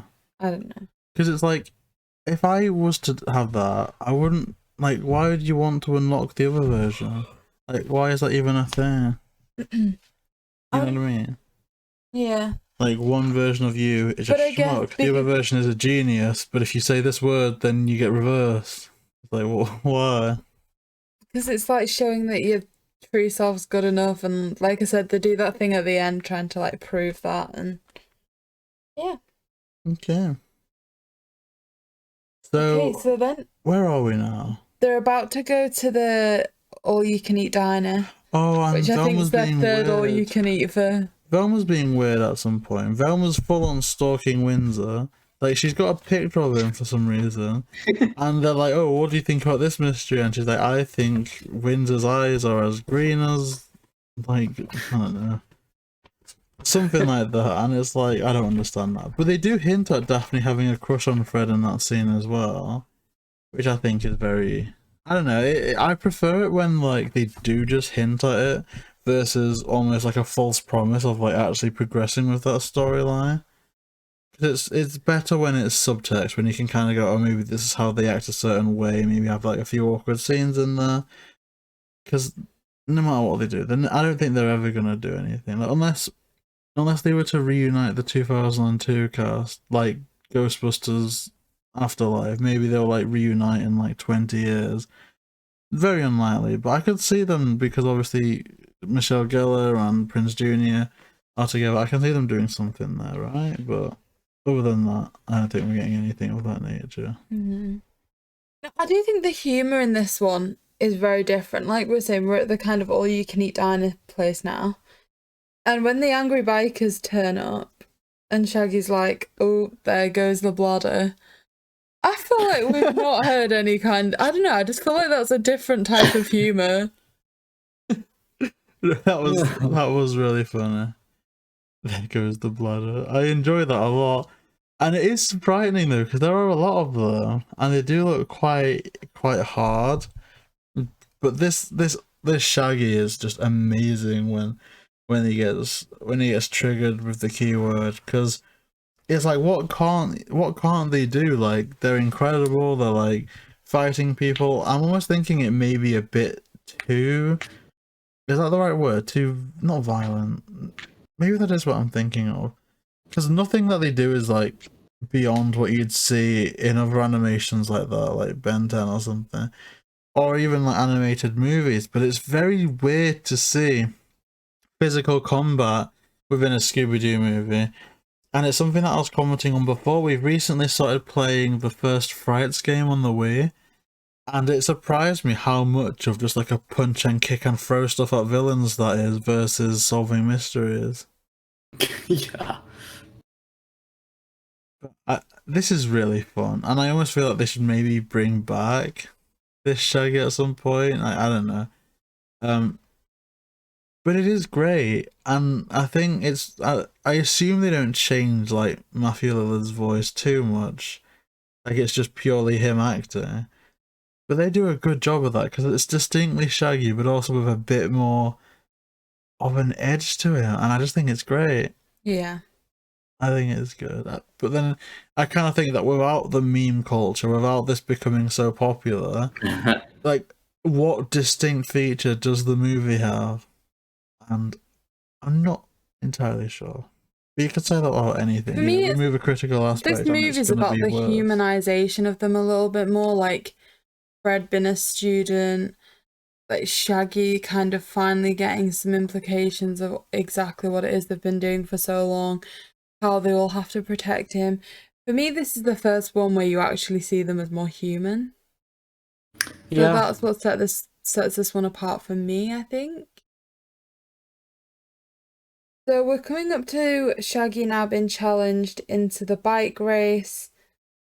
And I've literally just put Dead Man everything. It's Dead Man's turn, Dead Man's cave, Dead Man's straight, like, curves, and Dead Man's curve. Literally everything you can think of like road things, like hills, curves, like bends, everything. Like, it's just put Dead Man before it and it's there. Dead Man's chest. Dead Man. Why is it Dead Man? Do people die there? Are they implying, I mean, that's certainly the implication, I think, JayBee. Well, who's dying in Scooby Doo movie? Who does that? Like, who? What How a loser. dare they die? Like, imagine that in a movie where you can like fall from heights and it's just a case of like, woo! Bouncing back. Just like, it's fine. Like, what incompetent schmoes out here dying in this? And then this is where we do get some cutscenes between like what they're doing, what Fred and Velma and Daphne are doing. So they found the snake prints, the dino prints, the footprints in this time. And I think Winder invites Velma to dinner. Yeah. But how has that become a thing? Like, inviting someone to dinner? Because I'm disgusting when I eat it. Like, surely, like, you'd invite them to, like, the gym where you can, like, flex what you can lift. Like, why is inviting someone out to dinner become a thing? Or I think they could have invited them out to something more geeky, almost, like, double down on it. Convention. Like, it's funny in, like, Scooby Doo 2 and, like, Patrick's like, oh, there's, like, a conference about the criminal mind. Come to that with me. Because I think that's something that Velma would genuinely be interested in. Whereas I'm not sure That a sushi bar. yeah, it's too much of them. But, Okay, and also we find that little cutscene with the silver in the mine as well, where those two people are talking. Oh yeah. oh, the weird people, like the random people. Yeah, the random people. Interesting. That's how they felt. They just were kind of tagged on there. They were a bit like, again, this is giving me somewhat. This is almost like almost a cheap version in some instances of Alien Invaders, because they're almost like the shady MPs, but they're just nothingness. Like, they're just not connected to anything besides we're just gonna show up and have our own thing. Yeah. Okay, so like we're saying, Velma's now also like getting ready for a date. She's like trying different makeup on. She's talking about how she should, where she should choose to eat and stuff like that. And it's interesting though, because she still is helpful in the scene. When I first saw it, it was like a blink and you miss it moment. But in between doing her makeup, she like Daphne's on the computer and she's like, oh, but how do I find out more about this? And like Velma just like presses a few buttons, and then Daphne's like, oh wow, that's interesting. Which is making Daphne seem a bit more stupid, which is not great. But then it's nice to show that like Velma's not just being so annoying that like she's now swept up in this to the point where like it's hindering the group.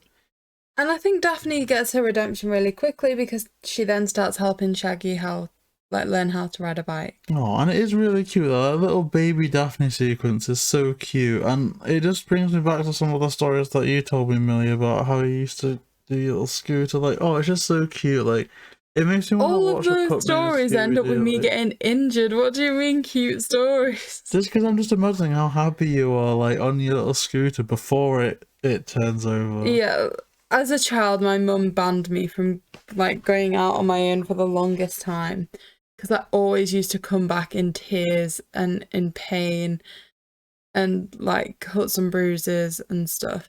Like, I used to love like going on my scooter as a child, and like I was like the fastest one in all our group, but that also meant that I had the most accidents. I'm so Like, sorry. I don't know what happened to me. I'm so I'd sorry. get to like a corner and not be able to turn, and just like go flying off a curb or something. And literally the amount of times my mum like got called was insane. Like, there was one time when like I was on my scooter, I was going really fast, I didn't brake, I fell off into a road, I couldn't move, and one of my friends had to go and get my mum, like, you can't stand up, like, you need to come and help. Oh, there was another time when I fell off, and again, I was really young, so I was quite small, and I like skidded under a car. And then there was another time when I was learning how to ride a bike and thought I was amazing at it, so I was just being really arrogant. The bike tipped and I somehow got my foot stuck under the bike seat. Oh, okay. Like trapped between a bar and the seat. I was a very chaotic child.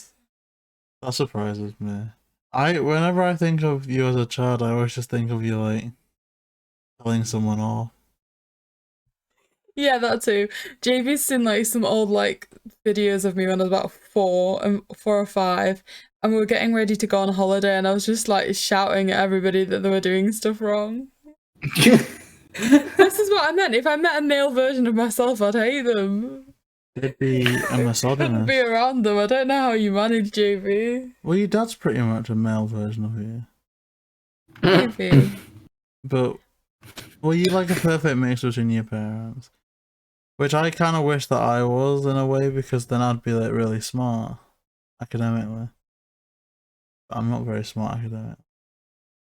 But yeah, baby, The movie, like, I do like the bike race baby that's about to Daphne happen is sweet. as And well. Scooby guessing the keyword is also quite funny. I mean, it's obvious at this point, but, like, it's interesting to see what Scooby comes up with. Well, Scooby doesn't ever actually officially get... Well, he doesn't get the word till the very, very end. And even then, it's no help because it's bad. And Scooby says, "Oh, red, it's red." And everyone's like, "What? What are you on about?" There's a little bit before the bike race fully, we have Velma's date. Yeah. And he's like, "I'm sick of you talking about the Phantosaur." And it's like, okay, fine, it's you. Is that, wait, what do you mean it's her? Is that really what tips you off? Yeah, it was literally like, oh, stop mentioning the Phantosaur. I just thought he was like a bad-tempered nerd. Like, well, maybe I'm stupid, but it's a bit like, a bit nasty because it's the first part where I just didn't like Windsor because she only mentioned it like twice that we see and he's already like... Well, because it's him, he was like trying to divert. Well, no, but you always act on your best behaviour on like the first date, don't you? Yeah, and you've been a letdown ever since. Sorry, that was a joke. Hey, come on. No, but like you don't, like you put on the charm, don't you? You're like, oh, I'm this great guy. I'm a millionaire. I'm highly skilled. I can play a musical instrument. Like that's what you do on the first date. You lie. Well, okay, no, you don't lie. You don't lie on the first date. You But good, JB? you like sell yourself, don't, not literally. You sell yourself like this is what I can do. Actually, no, you don't sell yourself. You meant to listen to the other person, aren't you? I think that's what it said online. I did Google it. Okay, I am not gonna give out tips for first dates. Millie, what's your tips for first dates? Have they done it right or wrong? I don't know. I mean, you don't know. I've not really been on dates. Did you not Google? And you were just a bit strange. What do you mean strange? What? So how to deal with strange people? Yeah. Oh god. No, like, I don't know. I think, I don't know, I struggle to appreciate Velma's character sometimes. Maybe. I think that's the only way I can word that. But yeah, Windsor's a bit mean and a bit nasty, and it isn't totally necessary. But yeah, you're right. In hindsight, that is a big hint that is him. At the same time, though, could they have found out a better way to hint at that versus, you know, I'm just gonna get angry at the dinner table? The only other hint in the past would be that the main archaeologist is saying that early in the movie that it's good to see young people going into like archaeology because a lot of people are just want to develop video games, and that's when they mention that Windsor has done like a computer animation course. That's the only other hint, and then obviously if you assume that the Phantosaur isn't real, it can either be something technology based or, well, that's all it can be, either a hologram, a robot. So it is, signs are pointing to Windsor quite heavily. But then at that point, it's kind of like, well, if she's in on it as well, why is she telling the group of mystery solvers that he's good with technology? Yeah. And then we get the bike race, which is quite a nice scene, I think, personally. Like, I have something good to say here. It's good. By all means, say it. Like, Yeah. I quite appreciate the bit where the guy falls off his bike and Shaggy, despite having this, like, new personality transplant, doesn't just leave them there. Like, even when they're, like, super Shaggy, they Is still this go now, back. though? I thought this was when Shaggy had, like, a musical montage because he lost control of the bike. And then, because Velma and Windsor had to stop their date to, like, lasso her. Yeah, it's after that.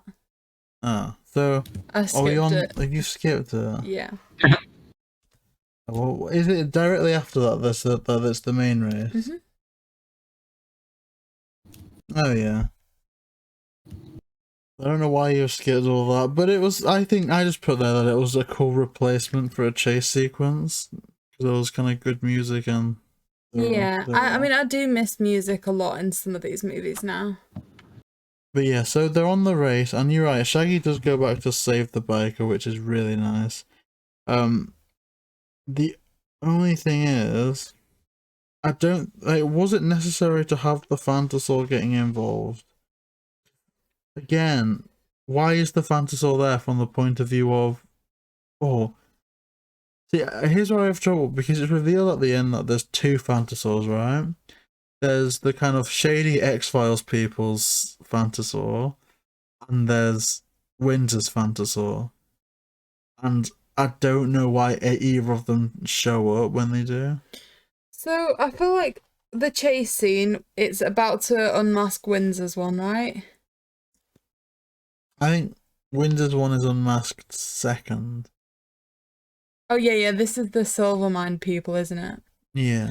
Yeah, so like Shaggy just like drives at them and then it's revealed. And Daphne's like, this normally takes longer. And I was a bit like, yeah, it does. But we can leave it there. I mean, I'm not completely unhappy with this one. That's a good enough place for me. And then it like witches ghosts it. Yeah. Yeah. But how do you feel, Smash? How do you feel about the initial unmasking and then that it gets witches ghost formulaed? So I have to say with their comment of like it usually takes longer, I was like, no, like let's not disregard the TV episodes. Like you never know how long a mystery is gonna take. But it's so hard because overall I don't like when they do this, unless they do it really well. And in a way, I feel like the second Phantosaur, I guess you could say, the second part of this should have been the whole movie's mystery because I don't know, that first one just felt like a side mystery with those people that we didn't even really care about. It's kind of like a distraction mystery, and when they do that, I feel like it's because they are just trying to fill in time that they couldn't have done otherwise, at least they think they couldn't have. And so unfortunately I don't like how they did this one, and it really docks points for me with this movie. Yeah, and it's strange. And like we said, to then for the first unmasking to happen, everything's like, oh, and then it's like, oh no, the PLR's gone, and here's some velociraptors. Where did they come from? Why do we have velociraptors now? Well, I will say the velociraptors do make a better villain for me than the Phantosaur overall, because it does have a bit more of a scope to get it like on like a face-to-face level, more like intimate chase scenes where like they're sneaking around corners, they're hopping on like tables, they have to hide from something, not just run away from the big scary monster. And because they're a manageable size as well, like you could easily make them robotic. Yeah. To be running around after them. They could have physical presence. Whereas like we see with the Phantosaur, it's just like holograms. But then it gets wacky as anything, because we go from the velociraptors that like run away from the gang after cornering them to this massive lava monster dinosaur. Yeah, and we didn't see the red lava monster dinosaur until this point, right? It's like Ultra Instinct. The Phantosaur. one thing that I will say in favour of the red lava monster, as you've quite funnily put it, is that when they're reflecting on the legend, it is red. Oh. It isn't green, I believe, right? Did anyone else pick up on that? So it's more accurate to the So source it's more accurate, yeah. Yeah. So I guess to that end, that's good. The thing that confused me though is why do the bikers start attacking the velociraptors? I think the bikers are just trying to help at this point. No, but well, they're in like a cafe or something, and they're like, you know what I really can't stand? Those dinosaurs, and then they physically start punching them in the face. It's like, okay,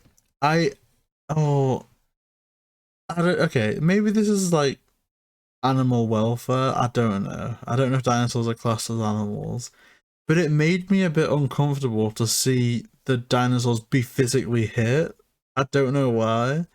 Because even though they're not like real dinosaurs, it did make me uncomfortable to see that people were physically beating these dinosaurs. Yeah, especially with Scooby Doo, you always know there's people behind it.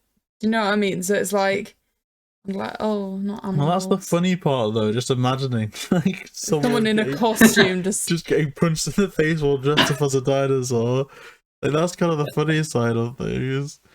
But no, I just felt sorry for the dinosaurs when that was going on. I don't really know why. Okay, have you guys seen those like blow up T-Rex suits that people wear? Oh yeah, I've seen some like videos of like two people fighting in it. I'll send you guys a picture so you get what I'm talking about. But like, I swear, if this was like real, like people dressing up as dinosaurs, that's all I'd picture is these blow up. Like, I kind of want to get one of them. In fact, one day I might. all right. Here's my picture reference of blow up dinosaurs. Let's do it and go haunt this resort area. Ooh. I actually could wear one of them, you know.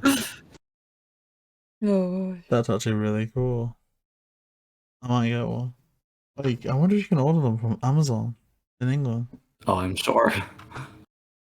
But it is very kooky. I think it almost derails this whole storyline. But so how do they reveal? Because I don't have it written down for some reason. How do they unmask the red dragon? Doesn't it? Because wasn't it like a projection, and so like something cut it off? Oh yeah, it disappears after a while, and then they go down into like the caves and fire extinguish it. Yeah. Because then they reveal that it's all a hoax. The Velociraptors were students. Yeah. And yep. You know, the Phantosaur is a figment or is a creation of both Windsor and the archaeologist. And I think that is the mystery. Now, as to why they did it, it is revealed that they found like a frozen Allosaurus underground. Which, in all honesty, yeah, it was like crystallized. Yeah, I kind of can't like if what they're saying is true and it would belong to the town, I'm kind of in two minds about that because, for one, I think a discovery like that, maybe it's worth trying to reason with the townspeople about it if it is their property, because something like that would genuinely belong in a museum along with like. You know what I mean? Like, it's a massive historical find, and I think the town would have been selfish if they tried to, like, keep it restricted to that one place. But also, I'm pretty sure that, again, this is like another law thing, that if you find something like that, it's considered like a form of treasure, and it can be claimed by someone. Like, isn't it that if you find something that's historical, you turn it over to someone? Yeah, in the UK, I think, if you find something like that, it constitutes treasure and you have to... It belongs to the Queen or something. What person? Yeah. That's actually really cool. So we could meet the Queen if you find some treasure? No. What do we know? What are you... Metal So, detector? then, are we on to the little chase scene in the tunnels afterwards? Because I do find that this movie at the end is so... like different sections. Like, oh, we have a first reveal. Suddenly there's a second dinosaur. Then we have a reveal for that. And then there's an entire chase sequence where they decide to try and help those people get out and escape. Mm-hmm. Yeah. And it's all like kind of stupidity, right? I think, isn't it like Velma, no, Shaggy and Daphne leave that massive flamethrower thing on for whatever reason. And even if it wasn't dangerous, they like heated that cave up to a ridiculous amount. But they leave that on. I don't know why. And now they have to escape because everything's collapsing. But it's interesting to me how proud Windsor seemed of his involvement in the scheme. Mm. Because like Velma's just like disappointed in the archaeologist. Like, as a scientist, you should know better. And he was like, "Oh, it's me as well." Like, what are you doing? Just run. Yeah, your identical sister's not going to be very happy about that. Stop it. Yeah. What are you doing? So then there's like Shaggy, super Shaggy, trying to help everyone get out. Yeah, like Spider-Man. That bit where they run over the snakes, I wouldn't do that. I'd just stay in the cave and take what was going to happen, because snakes are my true phobia. That wouldn't happen. You think you could get hypnotized? You can hypnotize yourself against your snake phobia. Possibly. Like I said, it seemed to work for my auntie with her phobias, but we should try that. Then we can get like the reptile room from a series of unfortunate events. I feel like fear is such a natural thing that it shouldn't be interfered with. Like, people have a reason for being scared. Like, obviously there's some level of threat to snakes. They can do damage. They do have, like, I don't know, like, some of them are like poisonous, some of them are like boa constrictors and stuff. Like, it's natural to be scared of them. I don't think I'd want to try and remove all level of fear. I'm not scared of anything. Right. Except for fear itself.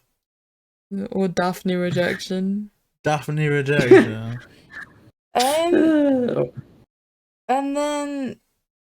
And then Shaggy again's like joining the circus, is climbing up walls, is doing just amazing stuff. Superhero level of stuff. And then someone says bad, and Scooby finally works it out, like, rad, and everyone else has been painfully stupid. Yeah. But then it's fair enough though, in a way, because I guess like Shaggy's always going to be the one out of everyone to like recognize Scooby, like their voice. But even then, the trouble, like in the last movie, Camp Scare, Scooby is trying to tell Shaggy that he's in the woodsman, and even then he's like, "Yeah, woodman, that's what I sent you out to get." So if Shaggy can't understand Scooby sometimes, I guess it makes sense that the gang wouldn't fully pick up on it. When they know that it must be a word they've just said, it's like, come on. Oh yeah, like retrace your steps almost, like repeat everything you said before and just like see when the change happens. So then I think we're getting towards the legally bit that I was like, I just thought it was unfathomable. The amount of damage that is done to that street. The street? The like tarmac, like the ground above. The entire thing just falls through when the dynamite goes off.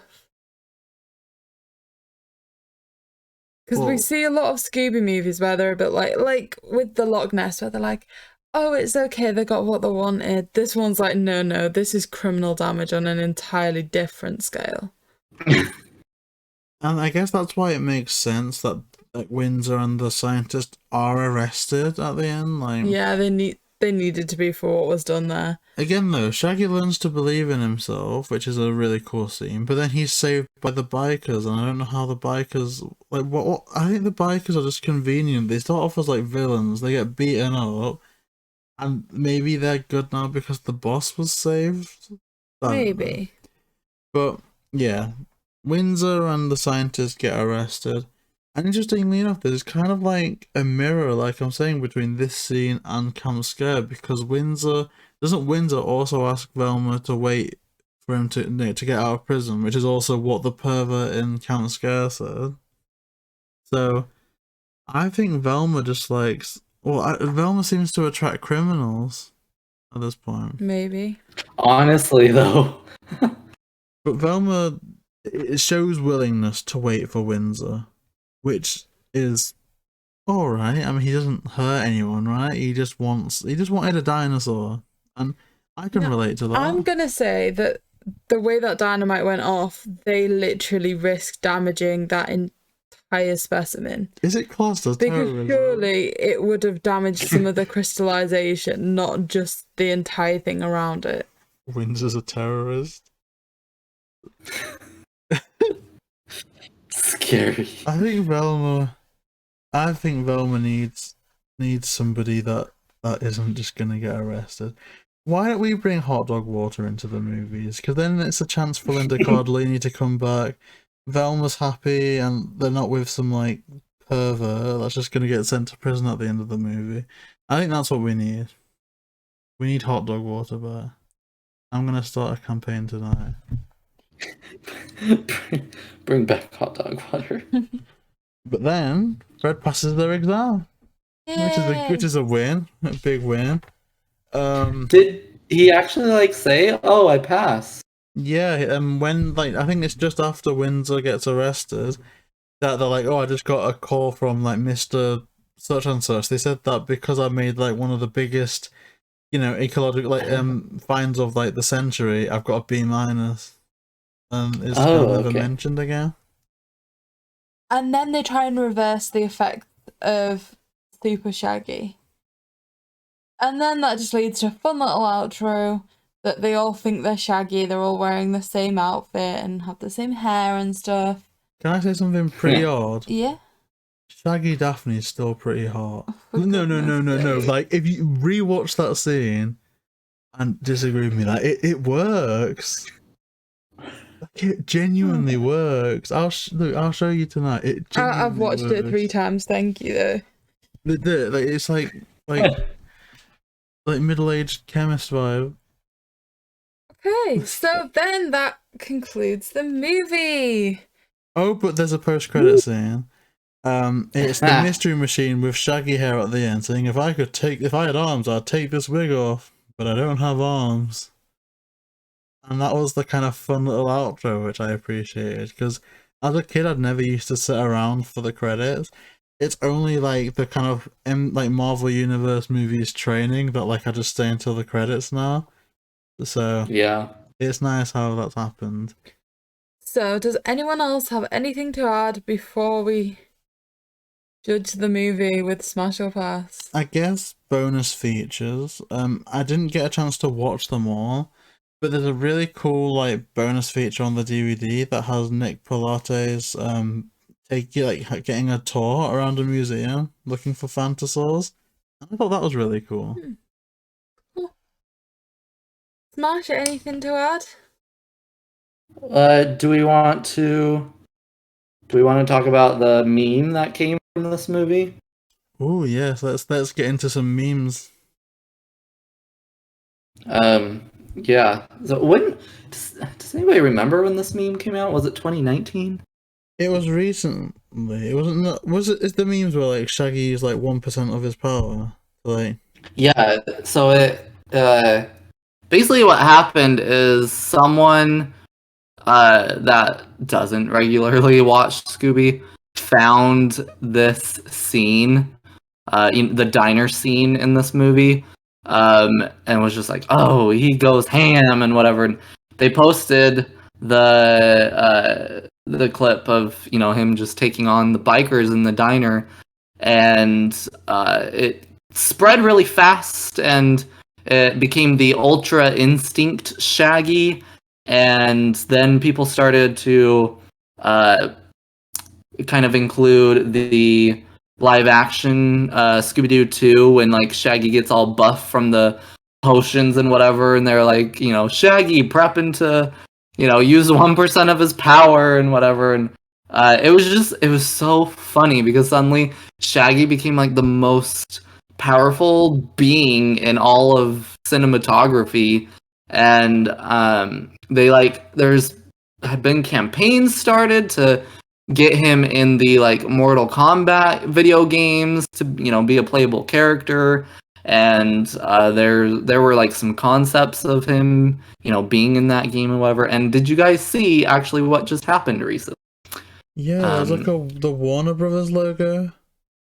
Yeah, so in the movies, the like Warner Brothers animation movies, they always do kind of a little, at least more recently, they do a little opening, with the logo, and like a character, is like outside of the Warner Brothers logo, and someone kind of opens the logo from the inside and comes out and whatever. And so there was a Mortal Kombat cartoon movie that recently released, and during that opening clip, Ultra Instinct Shaggy comes out and grabs the Mortal Kombat character and like pulls him in, and you see Scooby for a second in the background too. But it was just really funny that like finally Warner Brothers kind of is utilizing the meme, and like everybody's going crazy now again of like, oh, it's canon now. Shaggy's all powerful, and yeah.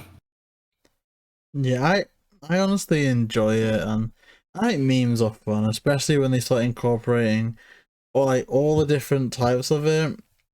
And it's all, I don't know, I think it's fun, especially with that intro, because I saw it and I almost thought that it was fan made at first, but then like I think Matthew Lillard actually shared it, and I was like, oh my gosh, this is just really cool. So I guess that's why this movie is kind of renowned. But when I was looking for like through the Scooby DVDs before we kind of collected them all, before we really knew what was going on, I would have assumed that it would have come from Shaggy's Showdown versus this one. Mm-hmm. Yeah. Oh, this is cool. This is cool. Okay, so are you ready for the judgment, JayBee? Anything else? I'm as ready as I'm going to be, I think. Okay, so JayBee, Scooby Doo and the Legend of the Phantosaur, smash or pass? See, this is tricky. I don't know how I'm gonna feel about this, but I'm always of the mindset that if I've had fun, then I'm gonna smash the movie.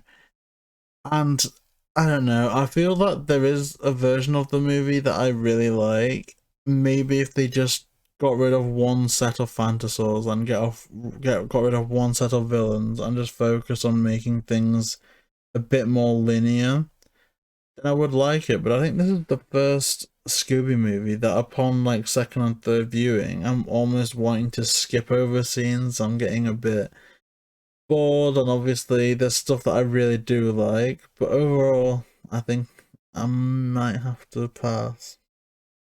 So I don't know how I feel about that, but that's my mindset right now. Maybe that'll change, but I'm feeling a pass right now. Millie, would you smash or pass The Legend of the Phantosaur? This is the first one where I've gone in and genuinely don't know what I'm gonna say to this question. And I guess the more I've talked about it, the more I've thought about it. In my initial notes, I've written pass no less than 4 times because there was a lot I didn't like.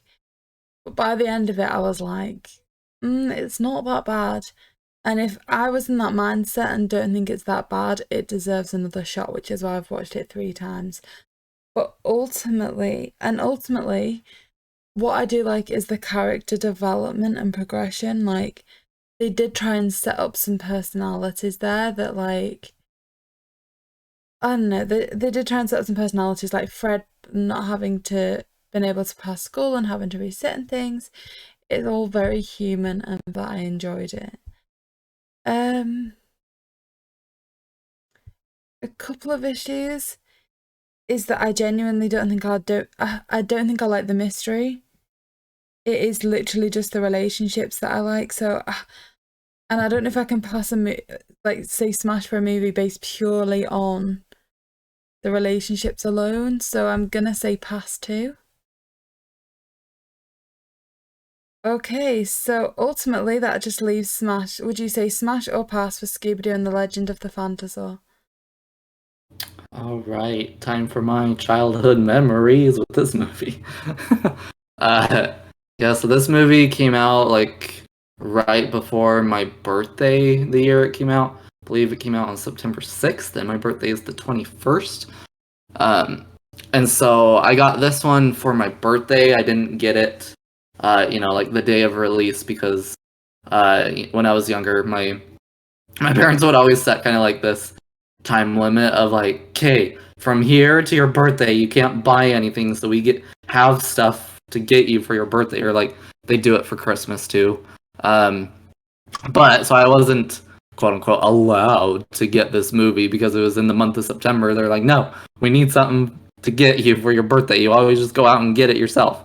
So yeah, but I did get this one for my birthday that year, and I honestly don't totally remember watching this one for the first time, but I've never enjoyed this one, and I think a big part of it is because I feel like the mystery takes a back seat, and they're so focused on the Shaggy thing, which was fun in itself, but I just don't think they should have made the movie's plot about this whole hypnotism thing with Shaggy. And then, I think the second story was Velma, falling for this twin. And I didn't enjoy that either. I just like her with him. I didn't like him, period.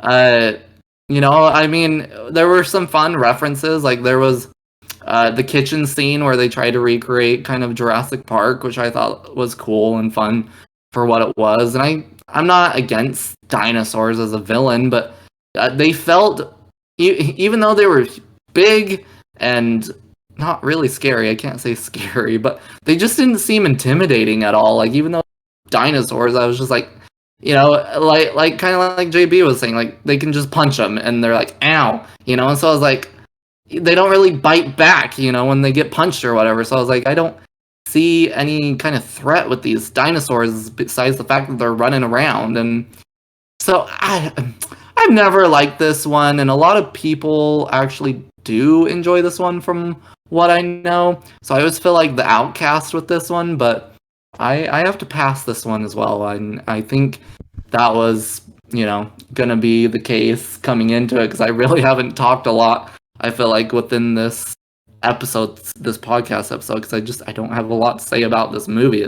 It's very metacore to me. Okay, so we actually did all agree then that this one is a pass. Which is weird. I'd love to find a movie that like all three of us disagree on at some point. But like, I guess with only two options, we can't all disagree. We can. Like, I did say to JayBee today, like, I need to watch this again. I don't feel like I can pass judgment yet. Because I don't know if I was in a negative mindset or something the first watch through, but the first watch through, I hated it. Yeah. And I was like, I don't know what it is. I don't know what happened. And the more I've watched it, the more I like it. I do think that I'd watch it again. But I do think that ultimately it was a pass. Like it was almost just like a background movie. It wasn't a mystery movie. Yep. Mm-hmm. So if this did come out September 2011 some point, we could have... This episode would go out like a few days before, like a big anniversary for it, wouldn't it? Imagine that, it's anniversary celebrations and we've just pooed all over it. One movie that we're hopefully not going to do that to is the next one, which is Scooby Doo and the... Music of the Vampire. Yay. So this is that'll be the last one I watched as a child. So I missed out a few of them, like the Phantosaur, but that was the last one I was really there for. I'm looking forward to that one a lot, like I love musicals. And Me a lot, too. like I just think it's gonna be the I jam. just remember the story. I don't remember the music, so I'm excited to listen to that again. Ooh, yeah, some bops. So I guess to make sure you don't miss out on that'll be here next Saturday. Yeah. What are you doing, Milly? You're stressing me. I guess in terms of community news, does anybody have anything? Milly, what do you have? Nothing. You've got nothing, do you? I'm sorry, do you have anything but a JayBee? Yeah, I do. Do you have anything, Smash? I've seen a few different things. Again, I'm still kind of on a hideaway of social media, but when I do get on, because I follow so many Scooby stuff, I kind of like see the most prominent news, and then that's all. But there's a few things. I mean, obviously, we're getting really close, like a week and a half away from the release of Straight Out of Nowhere, Scooby Doo Meets Courage the Cowardly Dog. That new movie will be here on September 14th. And then there is I don't know if you guys, maybe you guys do, I shouldn't underestimate y'all, but there's a group, I guess we'll call them. I don't really know what to call them, but they are creating a web, so like it'll go to YouTube, but a web series, a live action Mystery Incorporated is what it's going to be called. But it's basically going to be kind of like a PG-13 type Scooby Doo live action series about them in high school and kind of dealing with, I mean, obviously still solving mysteries, but more threatening, like murder and stuff. And they had planned to get this series out last year in July, but then right as they were going to start production, obviously COVID hit, and so they are finally on production. I believe they've done 4 days of filming so far. That we've gotten some set photos from it, and I've talked personally too, and they're amazing. I love what they're doing. I'm so excited for them. I can't wait to see how this turns out. They have a story for a 10 episode first season at least, so they have it all figured out of how it's going to play out and stuff. I know just little bits that they've been able to tell me, like there's going to be a whole thing with Fred, and then like Shaggy, kind of why he's hippie-like and maybe gets into some drug addictions. They are using a real dog too for Scooby, so Scooby won't talk in it, but they're using a real Great Dane played by Thor, who is adorable. And so anyway, yeah, that's kind of the biggest thing that I've seen, is that finally, over a year, almost 2 years now, they're finally able to start production, and I'm so excited to see how it turns out, because again, these people are amazing, and they know Scooby Doo, and they want to give it love, but they want to give I guess us older audiences a Scooby Doo to really resonate with us and kind of engage more. So if nobody has heard about that, go look it up. Yeah. Anyway, that was kind of a long tangent. Is that the one where they did like a rendition of Terror Time again, or am I thinking of something different? Yeah, when they were gonna start production, they were doing promotional stuff and did Terror Time again and the What's New Scooby Doo theme song. That's awesome, and when does that expect to release, or do we not know yet? So yeah, again, because they had wanted to get the first episode actually out last July, but again, from what I've seen, they've had like 3 or 4 days of filming the first episode, and I'm sure we're gonna get another trailer, because we've really only had like 1 or 2 trailers up until this point. So there's, as far as I know, there's no like set date, but since they are kind of like an independent production, like they're not doing this through any sort of studio or anything. I wouldn't expect it until next year at the earliest. And would that be like a drop on a YouTube channel, or do they have a website? Yeah, so they've said because they're not, because of legal reasons and stuff, and they've actually already kind of had to deal with some stuff with Warner Brothers, which they were able to work it out, luckily. They're gonna put it all onto YouTube, so it's gonna be free to watch. So you don't have to pay to watch it, but they do have an Indiegogo page that if you would like to donate any sort of money to help with production, you can, and depending on how much you donate, you actually do get some perks, like posters or your name in the credits or this and that. There's like set photos, there's like behind the scenes. I think one of them that I'm really tempted to do is you could get a script for it and whatever, but yeah, so it'll be on YouTube, free to watch. Ooh. Do you reckon we could do a smash or pass on that? I would love to, honestly, because again, I think it's going to be such a cool concept, and I don't know if you guys have seen the trailer. You definitely should check it out. They, again, are trying not to reveal too much, but one of the villains is going to be Minor 49er, and he's like an axe murderer, and he looks creepy in the trailer, and the Hex Girls are going to be in it, which is going to be really fun. I would definitely be up to do like, I guess, an episode by episode like mini-sode smash or pass on them, because that actually sounds amazing. That's a lot of fun. I'm gonna go find the trailer and shoot it over to you guys. We should. That'd be a lot of fun.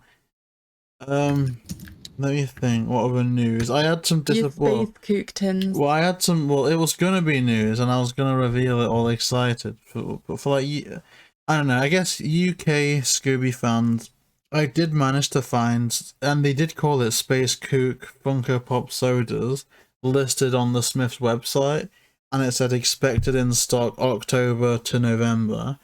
And I reached out to Smiths directly and said, like, you know, is this legit? Are you gonna stock stuff? And they were like, oh, I don't know, we don't have any stock plans for this item. And like, because we're just like the marketing team or whatever, we're just customer service, we don't really have any information on stock. So I'm gonna keep an eye out, obviously. And if anything changes, then I'll let everyone know. But it's disappointing. But maybe it'll come into things. Maybe. Other than that, I guess we've got quite a big interview coming up. So Yeah. literally, I think we recorded September the 6th, and it's an interview with Kate Melton, which I'm really excited about. So, like, legit a Daphne, and we're gonna speak to them. Yeah. And I'm nervous. So cool. I am legit. I'm nervous, but oh my gosh, it's gonna be amazing. By the time this episode goes out, I think all the stuff that I've got planned for it is going to be gone. Maybe we'll do a follow-up interview, so maybe if someone wants to like comment stuff down below, you can. But I did this thing on Twitter and I think on like the community tab in YouTube, but it's because we need to submit a list of questions at least 48 hours before the interview. I'd like ask people to comment down below what you'd ask Kate Melton, and then we'd pass that on, and if it gets approved, then that's cool. Just to add a bit more of like interactivity within the interview, which I thought was awesome. And I think I'm aiming to get that out on Wednesday. And I think that's going to be amazing. I wanted to do it on Tuesday because then it would have been like a birthday special. But it's kind of like if we're recording on Monday, I realistically could get it out for Tuesday, but I don't know. I'm nervous. I am very nervous. So I guess by the time this comes out, that'll be days away, and I don't know what to do, but it's going to be amazing. And I'd love to be able to like interview some more people as well. Like, I want to I'm going to reach out to some more, but I guess just let us know who you want to see us try and reach out to. We'll do that. So Milly, is that you now? Yes, thank you. Is it? Okay, I'm glad. So exciting things coming up. So if you do want to see that, please check next week for Music of the Vampire. Smash's links will be in the description down below. This has been another episode of Smash or Pass. So please like, comment, and subscribe.